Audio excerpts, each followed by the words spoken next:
Richard. In about 5 seconds, we are.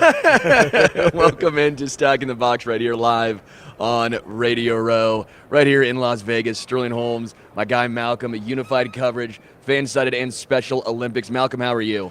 I am doing exceptionally well today. Sterling, how about you? I'm doing well, man. How was your, you had a little fun little dinner.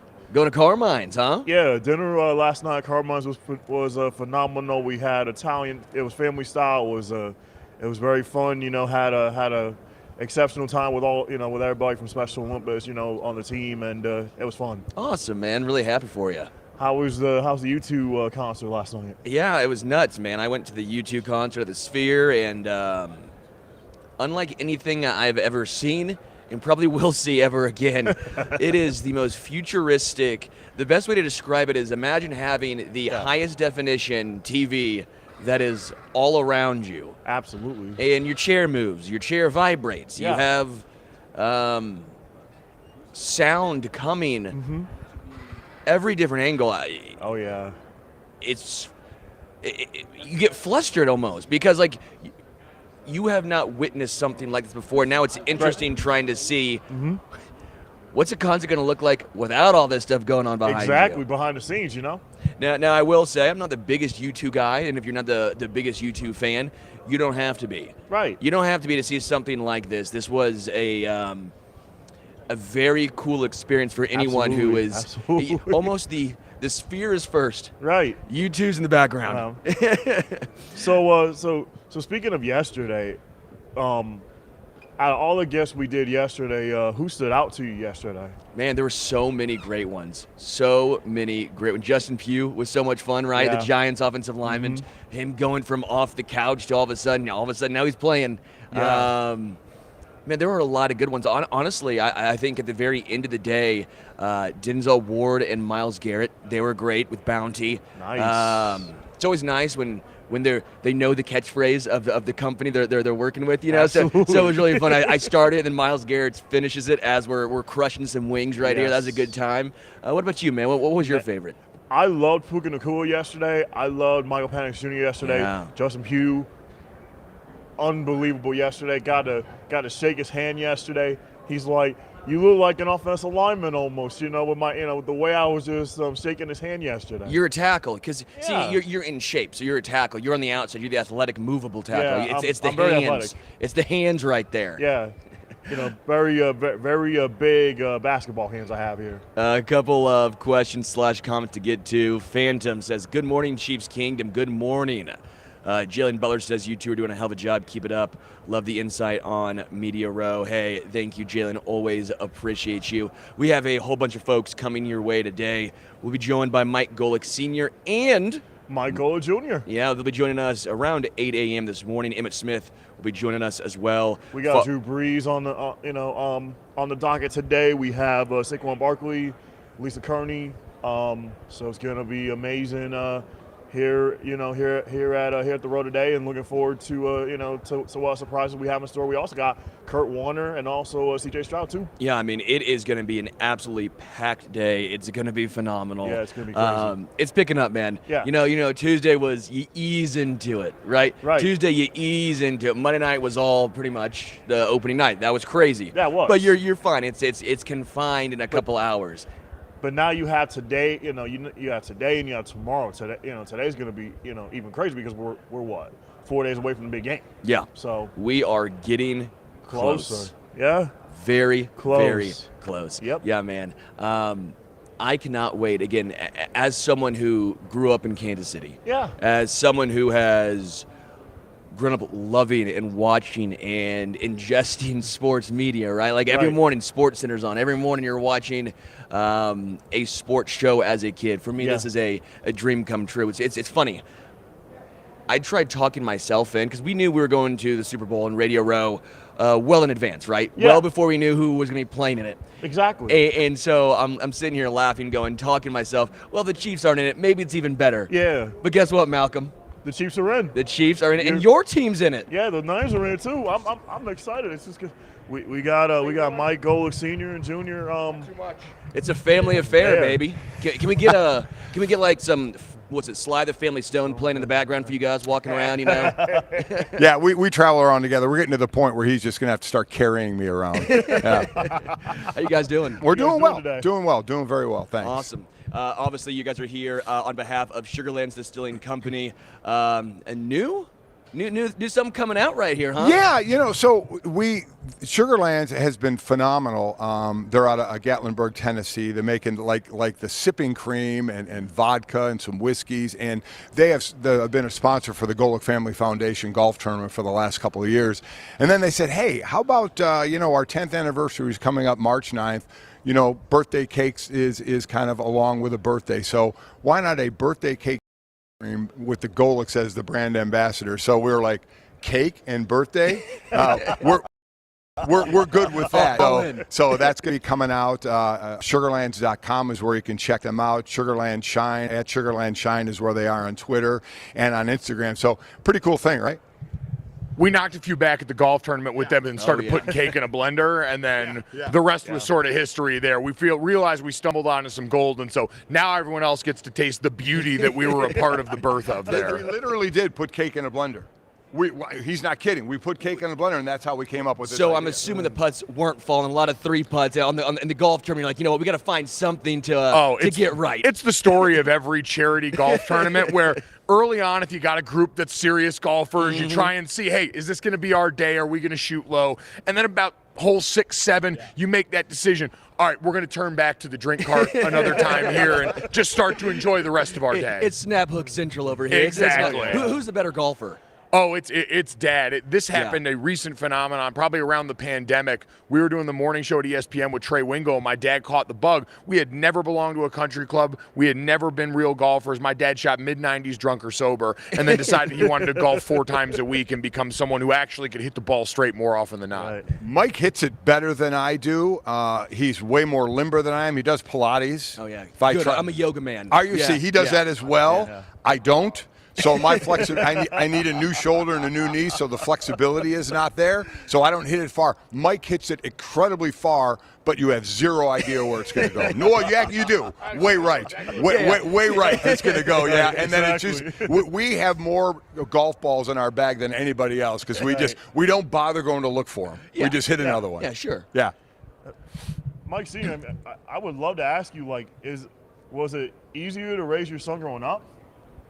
Easier? Yeah. I mean, listen, the tougher part, in playing sports all my life is I could control what went on the field. I could control everything. Watching my kids, Mike played at Notre Dame and then was in a couple camps in the NFL. Jake played at Notre Dame. My son, my daughter swam at Notre Dame. It is way more difficult and nerve-wracking to watch your kids perform than me performing. Right. Because I could control it when I'm sitting in the stands. I can't control anything. You just live and die with every single play your kids are out on whatever field they're on, and I know every parent understands that. So that part was nerve-wracking, but working with them has been fantastic. I'll say this, I had to listen to him back then. Now he doesn't sign the paycheck, so I have a little bit more Freeman leeway to work now. More autonomy now. He doesn't get to pull the line that he loved to pull back in the day, which was anytime I, sort of push back, he'd go, look up. You see that? That's the roof I put over your head. Here's what he didn't like, or Jake, is they would play their games on Saturday, and on Sunday I would take them down into our film room and we'd break down tape. They were like, Dad, we're in high school. What are we doing here? I said, listen, you have goals. We're going to do this and you're going to listen. So I can't wait to do it with the grandkids. Yeah, well, you guys are in your prime. Who's winning the pass rush set? Who's winning that? Oh, he would beat me because I played 9 years in the NFL and I had 11 and a half sacks. Yeah. Some say that's bad. I say it's consistent. I say you lasted a long time. It's a little thing. Little things. A little over one a year I thought was consistent. Now, my brother Bob played 14 years. He couldn't rush the passer either. Right. We would have a competition every year on who had the most sacks. If you got one, you had a commanding lead. So I think Mike would be able to pass block me. Pass blocking, I'd probably have him run stopping. that probably would have been a little bit tougher there. That was the secret sauce for the old man there. when you got Reggie White and Jerome Brown and Clyde and all those guys, they're going to get after the passer. We need someone to honor the run in the middle of all this. You gotta let them pad their stats. That's what it was. You were letting them pad their Good stats. teammate. Yeah, Good good teammate. teammate. So Mike Sr., was there a player in your career that was the toughest you had to go up against? Oh, yeah, there's a couple. And we just talked to him yesterday on our show. It was Anthony Munoz, who I consider the greatest left tackle of all time. Mm-hmm. I played against Mike Webster, Hall of Fame center, Dwight Stevenson, Hall of Fame center. Right. So there were a number of players that took turns beating me on the football field. You think you're brought up with the thought, I tried to teach that to my kids as my dad to me, you think you're going to win every play. I'm going to win every play. And then you lose a play, I'm going to win the next play. And then you lose a play. Lost a lot of plays to those guys. So I played against a lot of Hall of Famers, a lot of great players. Did you always know you wanted to follow in your dad's footsteps? Because I actually had my mom, I'm not going to talk about her very much, but she did radio in Kansas City for a long time.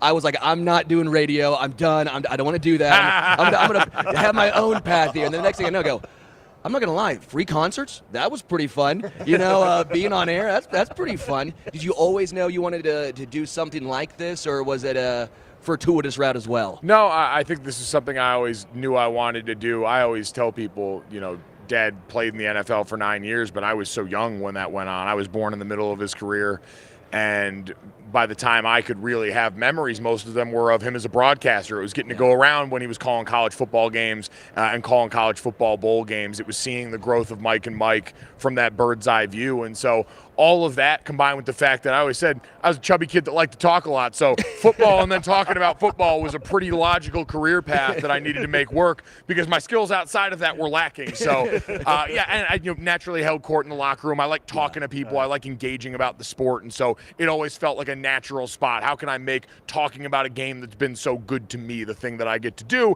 And thankfully, I had a pretty good roadmap for how to get that done. So Mike Jr., share your experience at Notre Dame. What was that like? It was awesome. I grew up, I think more so than anything, and I've realized this now, I wanted to play football more at Notre Dame than I wanted to, play in the NFL. It's not to say that wasn't a goal. It's not to say I wasn't disappointed I didn't play in the NFL, but I had always lionized that gold helmet because I looked and I saw, all right, look at what that place did for my mom and dad. Look at what it made them as far as the people that they are. My mom went to St. Mary's, which is the all-women's college right next to Notre Dame. That's where her and my dad met, and that's where our whole family has really called home for my entire life. And so getting to go from seeing it through their eyes and seeing it as an outsider to then getting to go and have that place be my home for a little while and to meet so many of my friends that I'm still close with and to learn about myself as a football player and as a young man, it was the greatest experience I could have ever asked for at that place. And, you would have loved to have won a few more games and some stuff like that, but I think at the end of the day, as time goes on, that stuff becomes so secondary to all of the things you learned and the people that you came across there.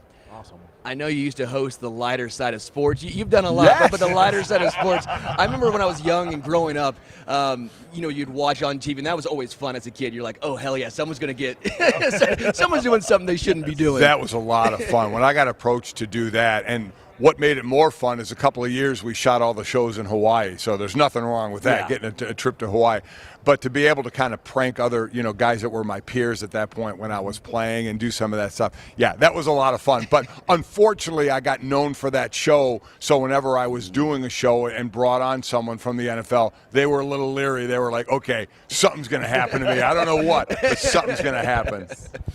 I want to also talk about, well, actually really quickly, we have a couple of comments right here. Are you a Swiftie at all? Do you know any Taylor Swift? I've been known to dabble a little bit, yes. Dabble a little bit. I had a great flashback. Obviously, we're in the Mandalay Bay Convention Center. We're right connected to Delano, where you can go out and walk across to Allegiant from here across the bridge. Yep. And I had a flashback. The first Taylor Swift concert I saw of the 3 times I went on the Eras Tour this last year was here in Las Vegas. And so I walked past there, and I remember it was March, so peak March Madness. So you have all the sports bettors over there in the books, and then me and a bunch of women between between 16 and 40 wearing sequins all mashed up. So it's a bunch of backwards basketball jerseys and sequins. I didn't know if you were wearing sequins too. I Like felt- maybe on the jersey, bedazzle them or something. I was jealous. I righted a wrong. So here I felt underdressed. I was a little bit more folklore, Evermore era. Sure, and so by the time I went and saw her in Los Angeles, I had the sequins. I had 1989. I was ready to go. Yeah, because they're asking if you could assign a Swift album to each team. What's the album? Ooh, okay. All right. That's a great question here. I would say at this point right now, we've seen this week become a big storyline for the Chiefs. Are they the villain now? Yeah. People think that, all right, they're the team that everyone's pushing back on. Right. We did think Taylor was going to announce the re-release of Reputation at the Grammys, and that didn't happen. She announced a new album, but the Chiefs feel like they're in their Reputation era right now. Everyone's kind of against them a little bit. They're brash. They're fine being the bad guy for everyone, and they're looking forward to that. How about the Niners? The 49ers are a little bit tougher one here, so let's think about this. You've got a quarterback who's a bit of an underdog right now, who's been able to survive that role. You got a guy who's come up short a little bit over and over again here.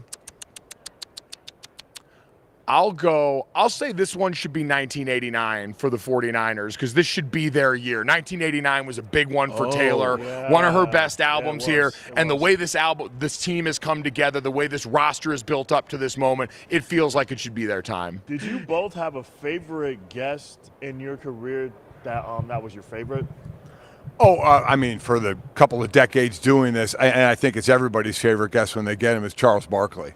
I mean, he is, Yes. Dude will say whatever he wants to say, and he is funny. And I've known him when I played with the Eagles. He was with the 76ers, so I've known him for a few decades. Great guy. We get along very well, and just a phenomenal guest. I lived in Philly for 3 years. Favorite cheesesteak spot? You got one? You know, Geno's and Pat's always talked about, but that's come on, that's tourists. I know it's commercialized. I don't even remember the names of them, but there were more than a few that I rarely went to those two. Right. But we always stopped. There was one, and I don't remember, right by our facility before we would go to our away games, and we would get 8 or 9 Philly cheesesteaks and take them on the plane with us going to our away game. And then when I was with the Dolphins, my last year in '93, we went to play in Philly. Yeah. And I had a bunch delivered to our nightly meeting before the game for my Dolphin teammates. Sure. And so, yeah, a big fan. What about you? Favorite person you've guest interviewed? in your career? So the coolest one I was a part of, and I forget if I was even like in on this interview or not, but when Dad and Greeny were still doing the show, they had Magic Johnson on, and I always say there is no one that's ever made me feel cooler by proximity than Magic Johnson. People talk about that smile and him as the face of an organization. Magic Johnson walks in and daps you up and throws that smile. You feel like you are 10 foot tall and bulletproof in that moment. And I'll never forget the energy that he brought to a room was really larger than life. There is no other way to describe it. The coolest guest, a guy who just exudes it that we had on set, was Snoop Dogg. I mean, just Exudes a different, Yeah, exactly. But he could just read a regular sentence and it's just cool. Yeah. So he was a lot of fun as well. As we look towards the Super Bowl, obviously, what are you guys looking at? You kind of pointed to the Niners finally getting over the hump here. Is that where you're leaning right now? That's not my pick. I picked against the Kansas City Chiefs in the last 2 rounds, and I got made to look like a fool. And so I said, no matter what happens this week, I'm not going to let that happen again. I think the Kansas City Chiefs do win this game. I know they're underdogs going into this one, and if both teams were to play their absolute best game that their roster's capable of, the 49ers would absolutely win that game. I just don't know if we've seen it, and I don't know if at this point now I can expect them to just pull that when the last few weeks have looked like a little bit more of a struggle. I think the Chiefs are a lot more sure of their identity in the postseason. They have become a ground and pound team that's going to win with defense and then let Patrick Mahomes slam the door shut when they need it most, and I think they're going to be able to get that done again. What about you, Mike Sr.?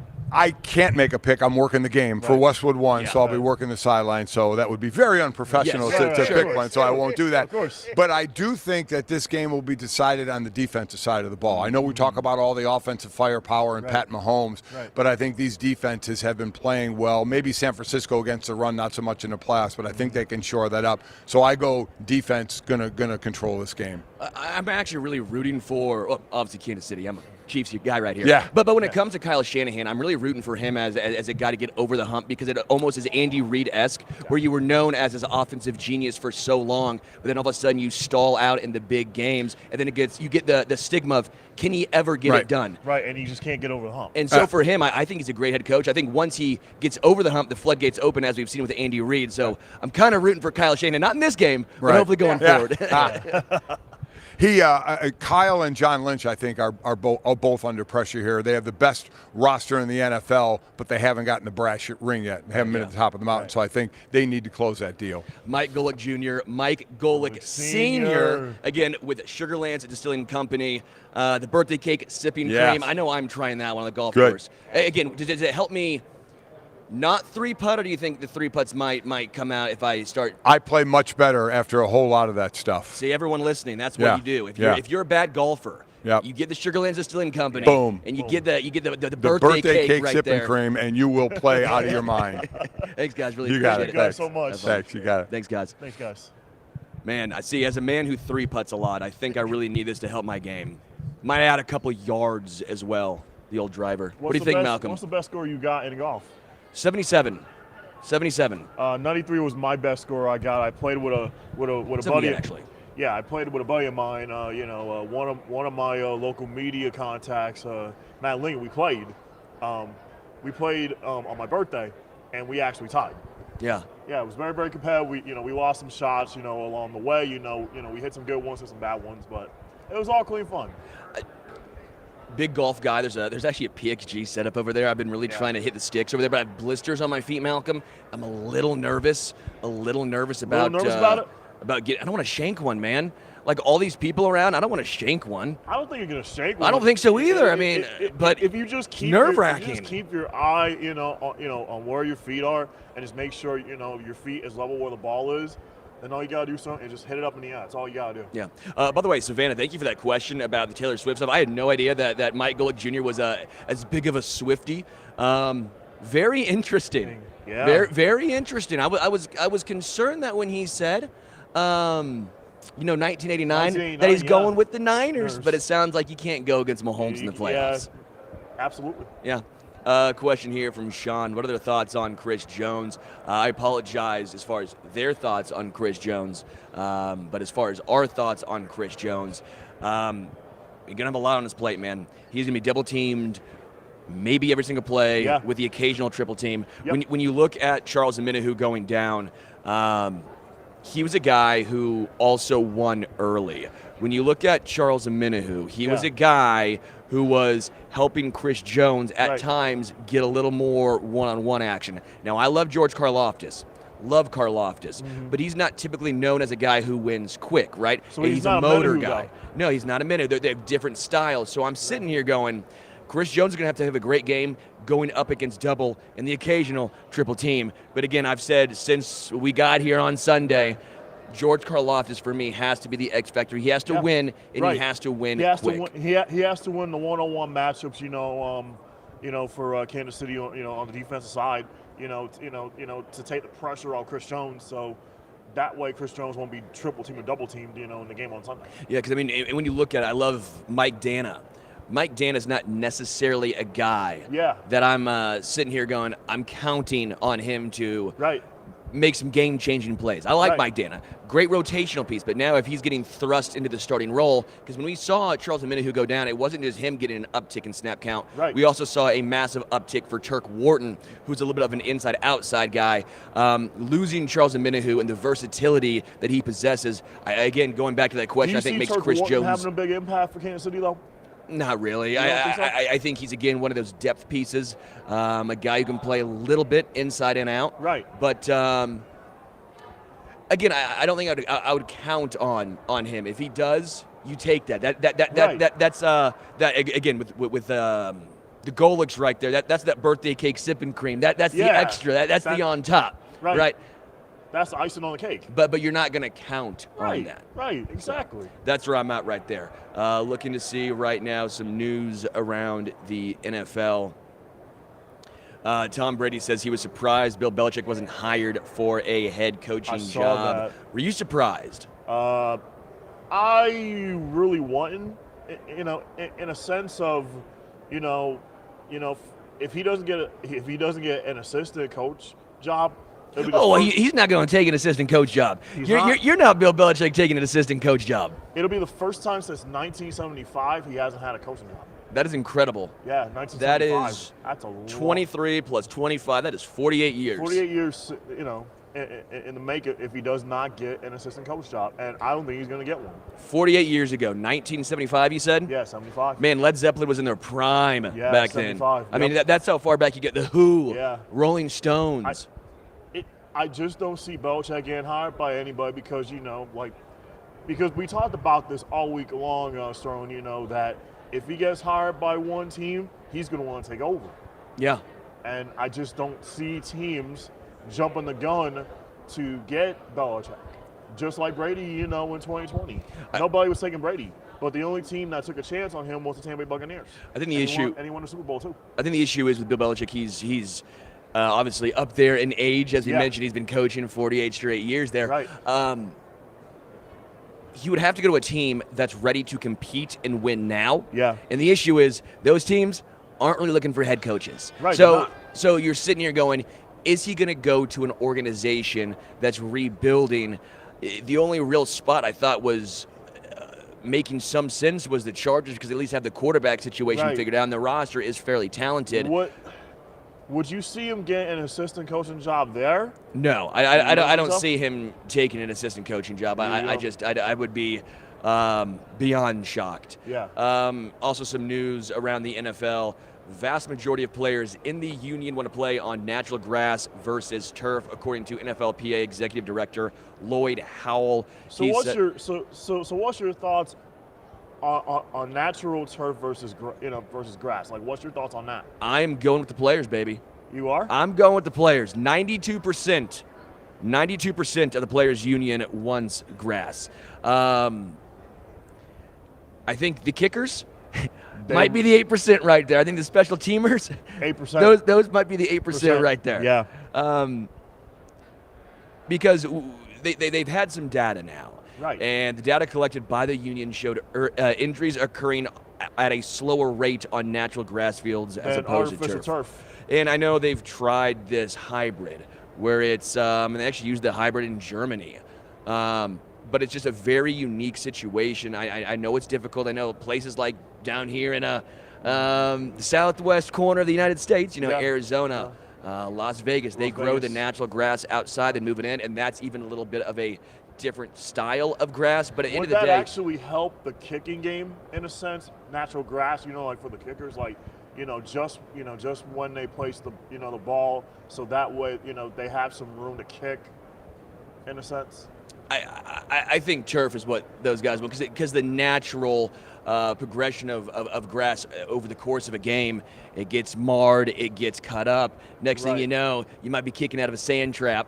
If it's turf, most likely it's going to be great. But again, for the players, that's what we want. We want the players. 92% of the union said they want grass. I think for the NFL, you have to go by the wishes of the product of what makes you money. Right. And the NFL, is $1 billion sports league, just like the NBA, just like the NHL, just like MLB, just like Major League Baseball, just like all the major sports leagues. It's all about the money. Yeah. Emmitt Smith will be here in just a moment. A couple of questions in the chat I want to get to, or comments, if I will. Doug in KC says, or KS, sorry, you're in Kansas, not KC necessarily. I got the stash going. You like it. Thank you, Doug in KC. I appreciate you. And then Savannah saying, hey, I remember Turk absolutely booking it to the sideline, chasing Jalen Hurts in last year's Super Bowl. Whole step up. Yeah, man. Again, love Turk Warden. I hope the best for him. I'm just saying, me personally, you don't see know. him making an impact. No, I'm not saying not an impact. I'm just saying I'm not counting on him to do You're that. not relying on him. I got you. Sterling. I get it. We'll be joined by Emmitt Smith in just a moment here. Man, I always like talking to Emmitt. He is such love talking to him. I talked to him last year. Yeah, such a good dude. He is. Such an interesting perspective, too, when you talk to let's say it, the greatest running back of all time. Absolutely. Especially in an era where it's such a pass-happy league. Right.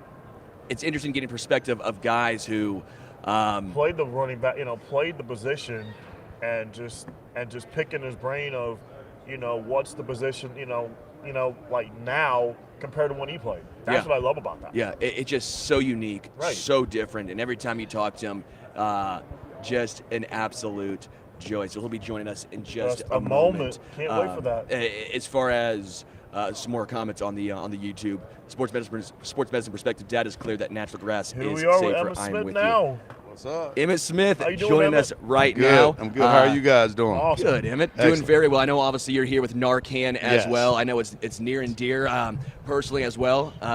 My mom grew up in a very small town. Every time we go back there, you see signs. Narcan is a very important thing. I think more people need to understand and know about what Narcan is and what it Yes. can do. Can you Yes. talk more about it, please? Well, Narcan can actually revive a person that may have suffered an opioid overdose if we get it into them in time enough. Yeah. So the nasal spray itself is a very powerful nasal spray that can preserve a person's life. That's the whole mission. Yeah. That's why we're talking about opioid overdoses and awareness of this. So with Emergent and myself spreading the word out there that this is something that we all can use or have on us, because we never know when an opioid situation might occur. So be prepared and being ready to rescue is what we're talking about. That's what this is all about. It's about spreading awareness and making sure that people understand opioid overdose is not necessarily pill form. It can be fentanyl, it can be any of those things, which can hurt anybody accidentally or whatever. Yeah. But just being ready for the situation is really what we're trying to equip people with. Yeah. Emmitt, I want to ask you, in your career, who was the toughest player that you went up against? Toughest player, individual player? I would never say there was one individual player, because football is a team sport, and the Right. D-line is blocking for the linebackers to get to plays and all that kind of stuff. But for the most part, it was more about defenses. Yeah. When I went into a game against the Philadelphia Eagles in the early 90s, like 90, 91, 92, 93, I went into the game knowing that, okay, it's going to be a long day. Forget my expectations of rushing for 100 yards or 125 yards. I got to settle on 70. If I get the 65, 70 mark, that's a win for me. Right. And so Absolutely. it's teams like that. Even against the Ray Lewis's teams in the early 2000 for me, they were a very good defense. Remind me so much of the Eagles in the early 90s, but they were just as good, if not better. So it was tough defenses. Junior Sal's defenses back in the early 90s was tough to run up against. And so there were teams that were very tough to run up against, but we managed eventually. That's awesome. What do you see from Isaiah Pacheco and his running style? It's a little unique. It's very aggressive. very aggressive. He's so fast and he's a downhill runner and is not afraid of contact. And that's a beautiful thing. Now, how long that lasts remain to be seen. And it's about preparation after the game and preserving your body also, which is extremely important for a guy like Pacheco, because how violently he runs with the football. We got to get you with Isaiah Pacheco. Yeah. Your longevity needs to rub off on. Well, it's all about taking care of your body at that point. And what is he doing to recover?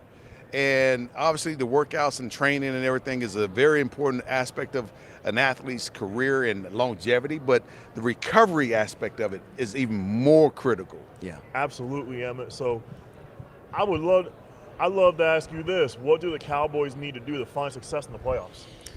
Well, shit.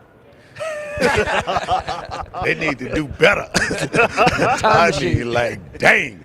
I mean, that's a question. What they need to do is they need to get it between the ears. It's not about the Cowboys' talent. Right. It's not about that. Just like we talking about Narcan, the nasal spray, how people need to be ready instead of getting ready to stay. You got to stay ready versus getting ready. They got to be ready. Yeah. They got to be ready to meet the challenge mentally, not physically. Right. Because they're very talented. But just having talent does not win the big games. Right. Just because you out-talent someone like the Commanders or the Panthers or someone like that, Right. doesn't mean that you can go in and dominate against the Packers or the Niners. Right, exactly. When a bully hits you back in the mouth, do you have the will to hit them back? And right now, our team has not shown the will to hit a bully in the mouth. And so that's a problem. Right. And it's not about your talent. Right. It's about you mentally meeting the match that's before you.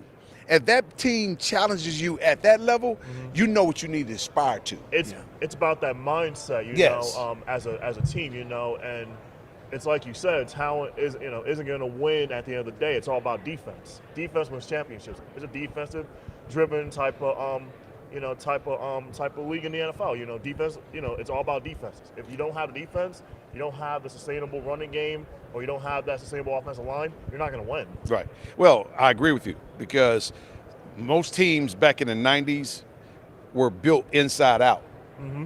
D-line, O-line. Right. And if you had skilled players like a McCaffrey or Emmitt Smith or Barry Sanders or Curtis Martin or Marshall Faulk, you had those kind of skilled players back there running when you built inside out, and you had those great wide receivers and a quarterback that can sling the ball, Kurt Warner, anyone like that. You made progress. You made tremendous progress, and you put a lot of pressure on opposing defenses, and you created matchup issues all over the football field. Wow. And that's what the Cowboys need to do is advantage of the talent that it actually has, but the talent also have to take advantage of getting mentally prepared and have the desire to want to do something great beyond the game. I know you got to go. We've talked a few times about this. Just very quickly, we always talk about the NFL being cyclical. Right now it's a pass-happy league. Yes. When do you think it goes back to the run? I mean, you're even looking at the 49ers right now. What do they thrive on with CMC in the run game? Right. When do you think the run game gets its due yet again? When they come to realize that some of the quarterbacks that they got in the National Football League ain't worth nothing. And it's only a handful of quarterbacks that are really, really worthy to be quarterbacks. And so, I mean, every quarterback is not going to be a Patrick Mahomes. Every quarterback is not going to be a Tom Brady. And even though Dak Prescott has proven that he can throw the football, there's so much more upside with Dak Prescott than there are with some other quarterbacks. He's shown that he can lead a team to 12 wins. He's shown that he can overcome adversity. And bounce back.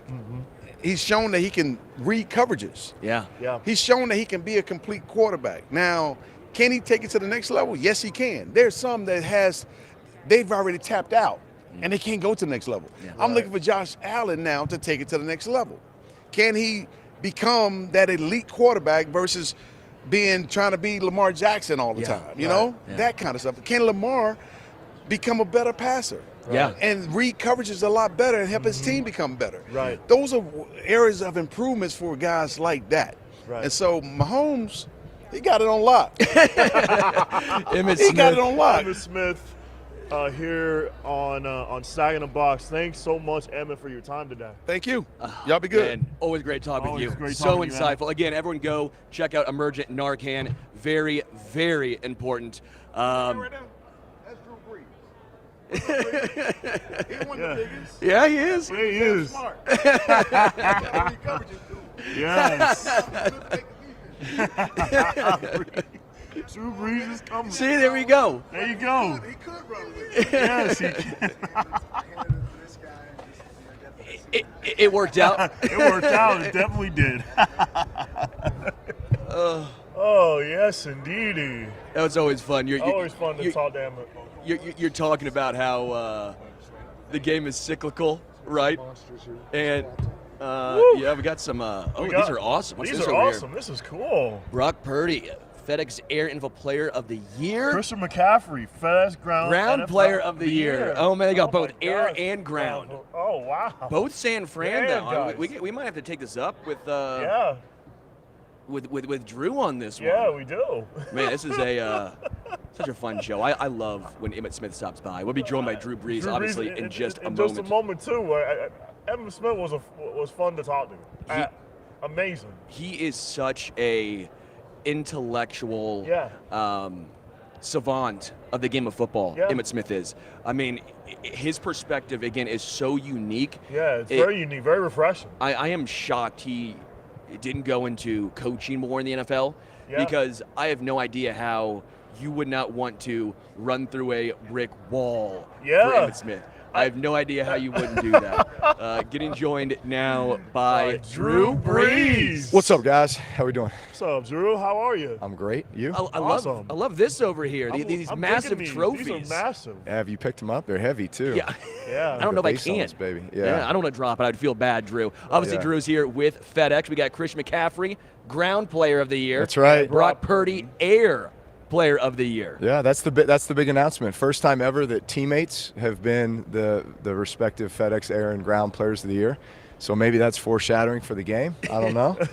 We'll see. But I had the great pleasure of being able to win the FedEx Air Player of the Year award 4 times. So I've got 4 of these in my office. They look good. They look good. I see them every day. But no, it's a great program that FedEx does. In addition, as part of this, both Brock and Christian will receive $20,000 to donate to the HBCU of their choice to go to scholarship funds to very deserving students. So that's a great thing. Hey, Drew, I would love to ask your thoughts on Aiden O'Connell, who went to Purdue. What was your impressions of him this season? I was really happy for him. His journey at Purdue, he was at Purdue for 6 years, red shirt, medical red shirt. He was in a bunch of situations where he was a backup. All of a sudden the starter got hurt. He got his opportunity, and then maybe he got hurt, right? So it was kind of an up and down career from the perspective of just a lot of adversity. And then I remember the game that he came into. I was actually broadcasting it back in 2021, where Purdue was at Notre Dame. He came in at the end of the game when we were down, almost led us back, and then he ended up starting every game after that and had a phenomenal junior season. And then obviously his senior season, we win the Big Ten West. We go to the Big Ten championship game. And I couldn't be more happy for a guy like that, just based on his journey. He's got great leadership ability. He's overcome so much. And I think like you saw a lot of that maturity with the way that he played this year. And certainly there was, I think some tough moments for the Raiders this year, but man, once Antonio Pierce took over, you just felt like it was a different team. It was a different culture, and they rallied around the coach, but they also rallied around the quarterback. With Brock Purdy in the Super Bowl here, there's been a lot of talk. Is he elite? Is he getting carried by the scheme? Obviously, you don't put up those numbers without having something you do extremely well, as we're seeing right here, right? Yeah. What does Brock Purdy do that makes him so special, that even though he might not have the arm strength of a Mahomes, that he might not have the running ability of a Lamar, he always finds ways to get it done?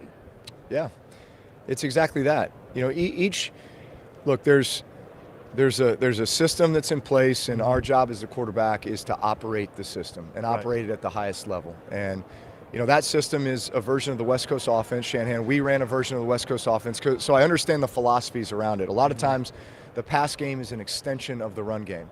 The ball gets out of your hand with timing and rhythm, right? There's reads and progressions. We're not going to take sacks. We're going to get the ball out to our playmakers in space, and they've got a lot of them, right? Yeah. Right. At times, it's very much ball control, but always with the big playmaking ability down the field. I think what's impressed me with Brock is, number one, his knowledge of the system, the timing and rhythm of his feet. Watch his feet at all times. He's coming off a play-action fake, man. His eyes and his feet are to that first progression on this, this skinny post in and around the backer, and if it's not there, then he's kicking the ball out to McCaffrey. The ability to handle all the shifts and motions that offense does, right? The thing that most impressed me about Brock, and I think maybe he didn't get enough credit for, was in this last game, he ran for 3 critical first downs in that game. Huge plays in that game that were really the turning point and defining moments offensively for them in that game, in my opinion. And that's not really his forte, and yet it was needed, and he did it. Man, Drew, speaking of Brock Purdy, I would love to ask you, do you see similarities in Brock Purdy's game to yours as well? Yeah, I saw a video recently where he was talking about modeling his game after me, which is obviously very, very flattering. I think obviously being undersized guys, being a bit of an underdog, chip on the shoulder, but you just have to play the game a little bit different. There's a premium on finding throwing lanes because we're not 6'5", right? We're not seeing over the line. We got to create our own lanes at times. Your trust and anticipation with the way that you throw the ball, because you're not the strongest arm guy, right? The rhythm that you create with your feet, right? at the end of the day, what do you want at the quarterback position? You want great leaders. You want guys with poise and intellect, and you just want guys that are competitive and love to win. And he fits all those traits. On the other side here, Patrick Mahomes, he's so unique. I mean, what he's done since he's come to the NFL has been spectacular. When you watch him, first off, do you ever see some of the throws he makes? You're like, dude, you shouldn't be doing those throws as a great quarterback, right? You're sitting here going, Mahomes, what are you doing? That. What are your thoughts on Patrick? So, I first time I saw him play, I was like, he's a baseball player, right? I mean, seriously. Yeah. Like all the guys who played baseball, especially if you played shortstop or, you're used to dropping down and throwing sidearm. It's actually the fastest way to get the ball out of your hand is to throw sidearm, believe it or not. So if you got, that's why you always see infielders turning too, right? Well, that comes in handy playing quarterback, right? I mean, there's times where you really got to change your arm angle in order to find windows and get the ball through the line of scrimmage. A lot of times it looks like he's just having fun, and it's like playing backyard ball. It's like I'm going to look over here, get you leaning, and I'm going to throw it over here. And I may not even look over there when I throw it, But to me that screams confidence, right? It also screams, man, I've been doing this a long time. I'm a multi-sport athlete, right? Like I know how to do this, right? and I know I can do it, right? And even if it doesn't work, guess what? I'm going to come back next play and try it again. What young receivers in today's game, Drew, do you wish you could have thrown to? Oh, man.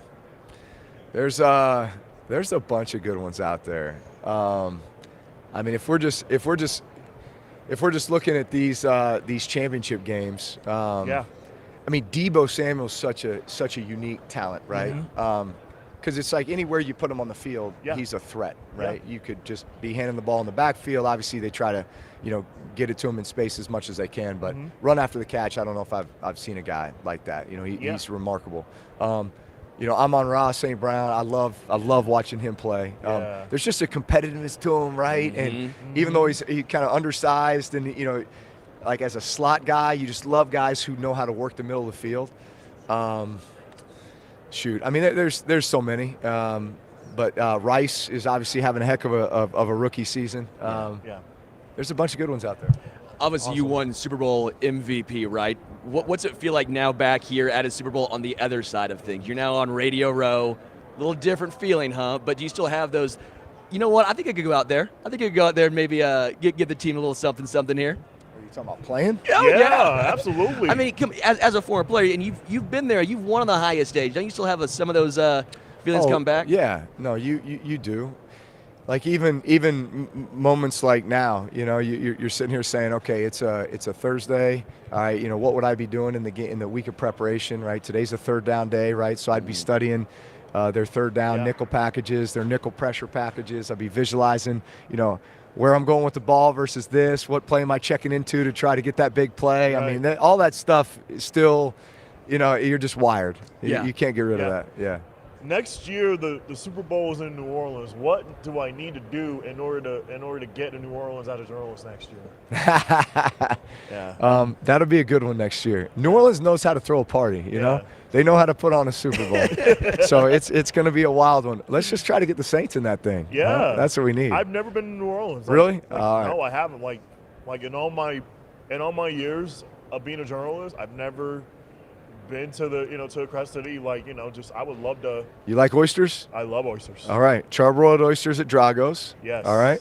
You got like a shrimp po' boy? Yes, I love shrimp po' boys. Crawfish etouffee? Absolutely. Catfish at chafalaya? Yep. Huh? All right, man. We're gonna take beignets.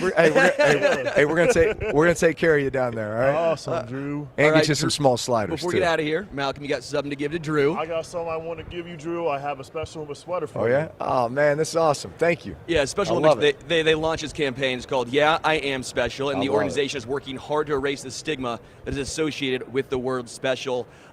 Drew, we really appreciate your time here. Thank you so much. Appreciate your time today, Drew. Yeah, thank you very much. Thanks for coming on today. And make sure you don't drop these bad boys. No. Hey, these things are heavy now. All right. Also, precious cargo. That's right. Shout out to FedEx as well. These are sweet. You lift weights with them. Yeah, I feel like I need one just like Sterling Holmes. Yeah. What would yours say on there? I would say smooth. Smooth on there. Smooth. Yeah, smooth as my nickname on there, and then it just says smooth FedEx Ground quarterback of the year, or smooth FedEx quarterback of the year. I love that. Yeah. I love that. Oh man, we got Saquon coming up next. We got next right now. Awesome. Ooh, I can't wait to talk to him. It's been a great morning already, huh? Yeah, it's been phenomenal so far. From Mike Golic Sr. and Jr. to Emmitt Smith to Drew Brees. and now Saquon Barkley. You a big crawfish guy? I love crawfish. Yeah, me too. Big crawfish etouffee man myself. Yeah, I love crawfish etouffee. Are you a shrimp po' boy kind of guy? Not a huge shrimp guy. Not a huge shrimp guy. What not about gonna beignets? lie. Big beignet guy. I love beignets. I can get down with some beignets. I can get down with some beignets. What about New Orleans sites? Like French Quarter. Are you a big French Quarter kind of guy? I don't know, man. I love French food. Yeah. I love French food. I love French Cajun. drink. Yep. I love Cajun food. I love Cajun food. Yeah, you know New what Orleans I think. next year's gonna. I can't wait to see what New Orleans has to offer next year. And like Drew said, I love how he said he's like New Orleans loves to throw a party, and he's like he'll take care of me next year when I'm in New Orleans. So I can't wait. I'm still almost a little shocked we talked to Drew Brees, because I'm not going to lie to you. Growing up, that was probably my favorite quarterback. Really? As a man who's 5'10". Yeah. He's obviously taller than me, a little bigger than me. But again, as an undersized guy, you look up to guys who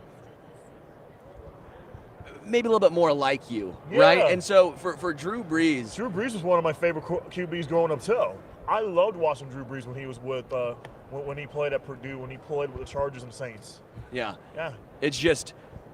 I loved how he was able to dissect defenses so well, and I love the fact that I loved his response when he said, when I asked him what young receiver in the game today he would love to throw to, he said St. Brown of the Lions. Yeah, I mean, wow. I think I would too. I think Amon-Ra St. Brown, which is also a little interesting as he brought that up too. I think he still has that almost, I don't want to say chip in your shoulder, because that's one of my least favorite cliches in sports. Right. But like, he still brought up again. Drew Brees brought up how he's undersized as a quarterback. Right. Then he brought up how Amon-Ra St. Brown is not the biggest guy. He's a little undersized. So he still brings it up, and it's fun seeing the comparisons, even years after he retired, still being a part of who he is. Cool. Yeah. If you ask me that question, the receiver I would love to throw to, I would love to throw to Deebo Samuel. Yeah, I mean, Deebo can do a little bit of everything. I would love to throw to him.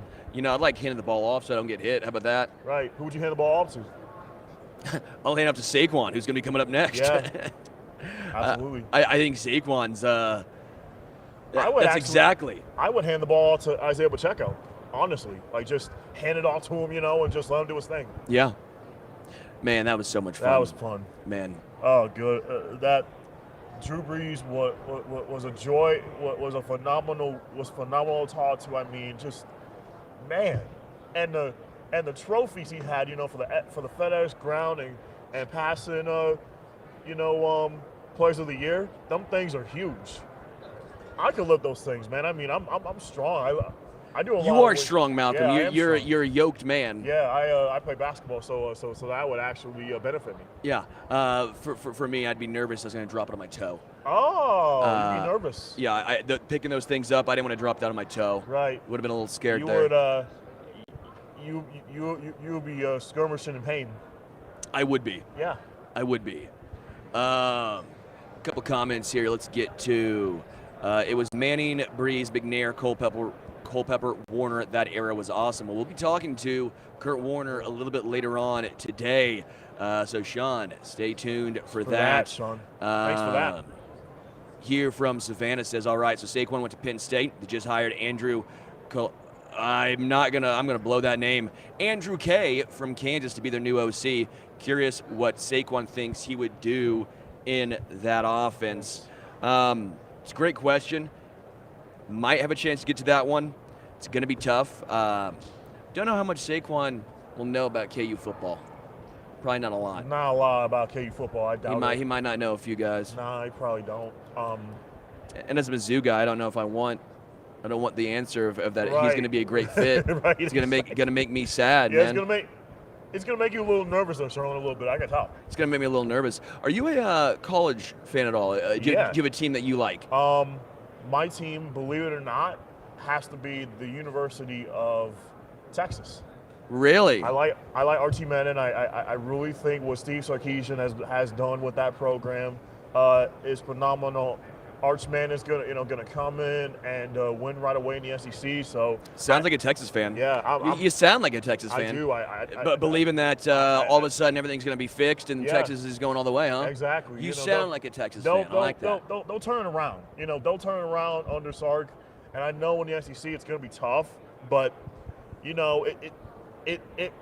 played in the Big 12 last year. It kind of prepared them to be in the SEC. So, they're going to get their chance to play Alabama. They're going to get a chance to play Georgia. They're going to get a chance to play Oklahoma. They're going to get a chance to play Florida. I'm telling you, they're prepared. I hope for your sake that I'm right. No. I hope for your sake it goes well. It goes well, but it's tough. As a Mizzou fan, sorry, pal. You don't think it's going to happen? Pal. You don't think it's going to happen? I think that's Texas fan talk right there. Yeah. The Texas fans are a little bit like Chargers fans, I think. You think so? Yeah, where the offseason's great, then the regular season comes around and it's not quite as good as you think. But we'll see what happens in the regular season, though, sir. We'll see. All right, we have Saquon Barkley, running back of the Giants, right walking up right now. Saquon, how are you? How are you, Saquon? I am doing great. Right to it. I love it. I know that's what we're doing. We know you're a busy man. Yeah. We know you got a lot of things going on. We know you got a lot of things going on. So thank you for taking some time for us today. No, thank you guys for having me. I'm excited. I know you're obviously doing stuff right now with Silk's Feel Plenty Good Challenge in January. You got the tofu touchdown smoothie. Yeah, tofu touchdown smoothie, the smoothie. That was part of the Feel Plenty Good Challenge. Was able to create a smoothie that got great nutrients in it, delicious.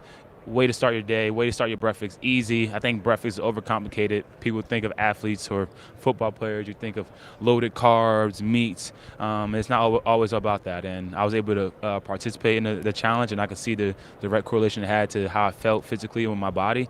I'm all about putting great things in your body and doing stuff that's authentic and real. I was about to say, I think people see you and go, I want to do what he's doing. They see his body, they see the quads, and they're like, yeah, you know what, maybe this would help. And yeah, this is the healthiest thing I've ever seen. This is the healthiest thing I've ever. But it tastes good. Oh, I believe it. A lot of people, sometimes you miss with being healthy and you lose the taste of it. You lose it being delicious, and it's very delicious. Yeah. Are you more almond milk or oat milk? Silk, baby. Yeah. That's Silk, Malcom. Yeah, Silk. I would love to get your thoughts on the running back position. Is it different?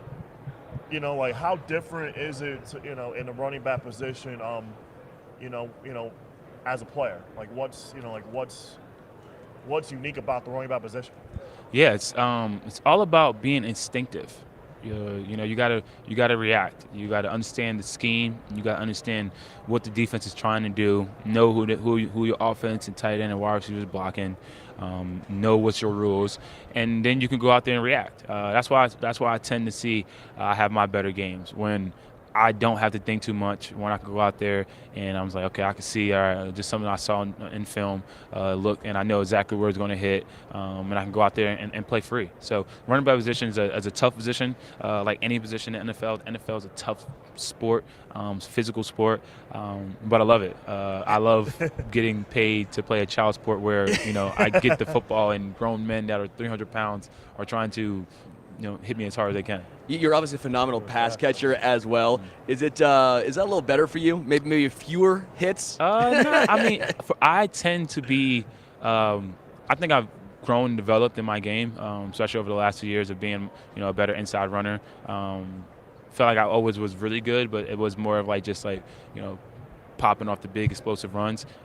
Now focus on taking what the defense give me and get them dirty, hard runs. But I'm pretty good in space. I think that's why I was able to get drafted so high, and that's where a lot of my success comes. So when you're catching the ball, majority of times you're put in space with a defender, and I think that's where my God-given ability takes over. So, Saquon, as a kid, were there running backs that you idolized? Yeah, I never was allowed to idolize anyone.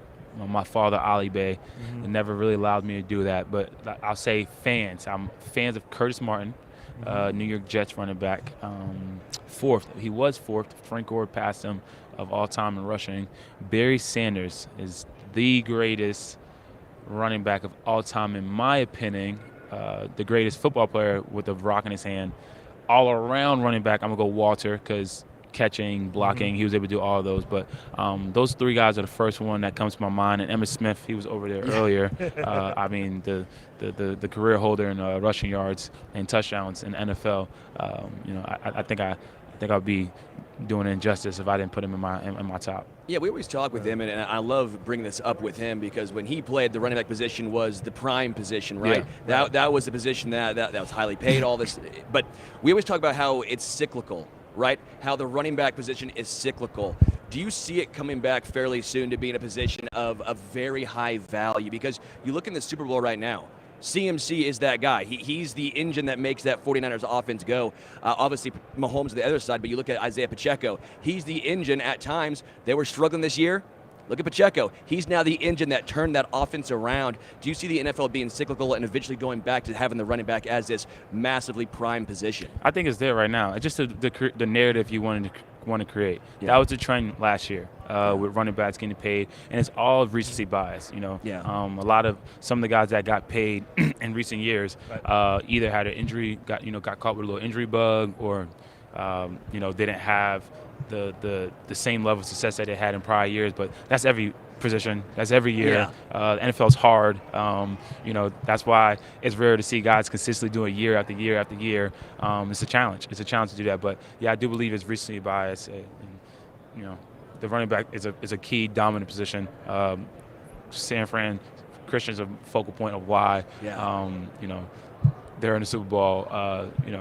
Not to my old horn, the year we went to the playoffs, I was a big focal point of that. Yeah. And even in this year, we had a lot of injuries. We had to play with some backup quarterbacks, and when I was able to get things going in the run game and making plays, we were able to win some games, and it opens up everything. What's the toughest part about transitioning from college as a running back to the NFL today? The toughest part, I would say, is just in college, my coach Huff, he always tried to prepare me to think like a pro. So I always had to step up there because I had a great coach. But it's just understanding the scheme, understanding not just running inside zone, like knowing who we're blocking on inside zone, or not just running outside zone, knowing all right, who's the read on outside zone. That's probably the biggest thing. You can get away in college of just reacting because you're probably the best player on the field or most athletic player on the field. Don't get like that in the NFL, and they get faster and stronger and better every year. So you got to be a little more. You got to have a little more education on the game and on the mental side of it. What does a week-to-week look like basis in the NFL for you and a running back, obviously, because you mentioned you take a lot of hits.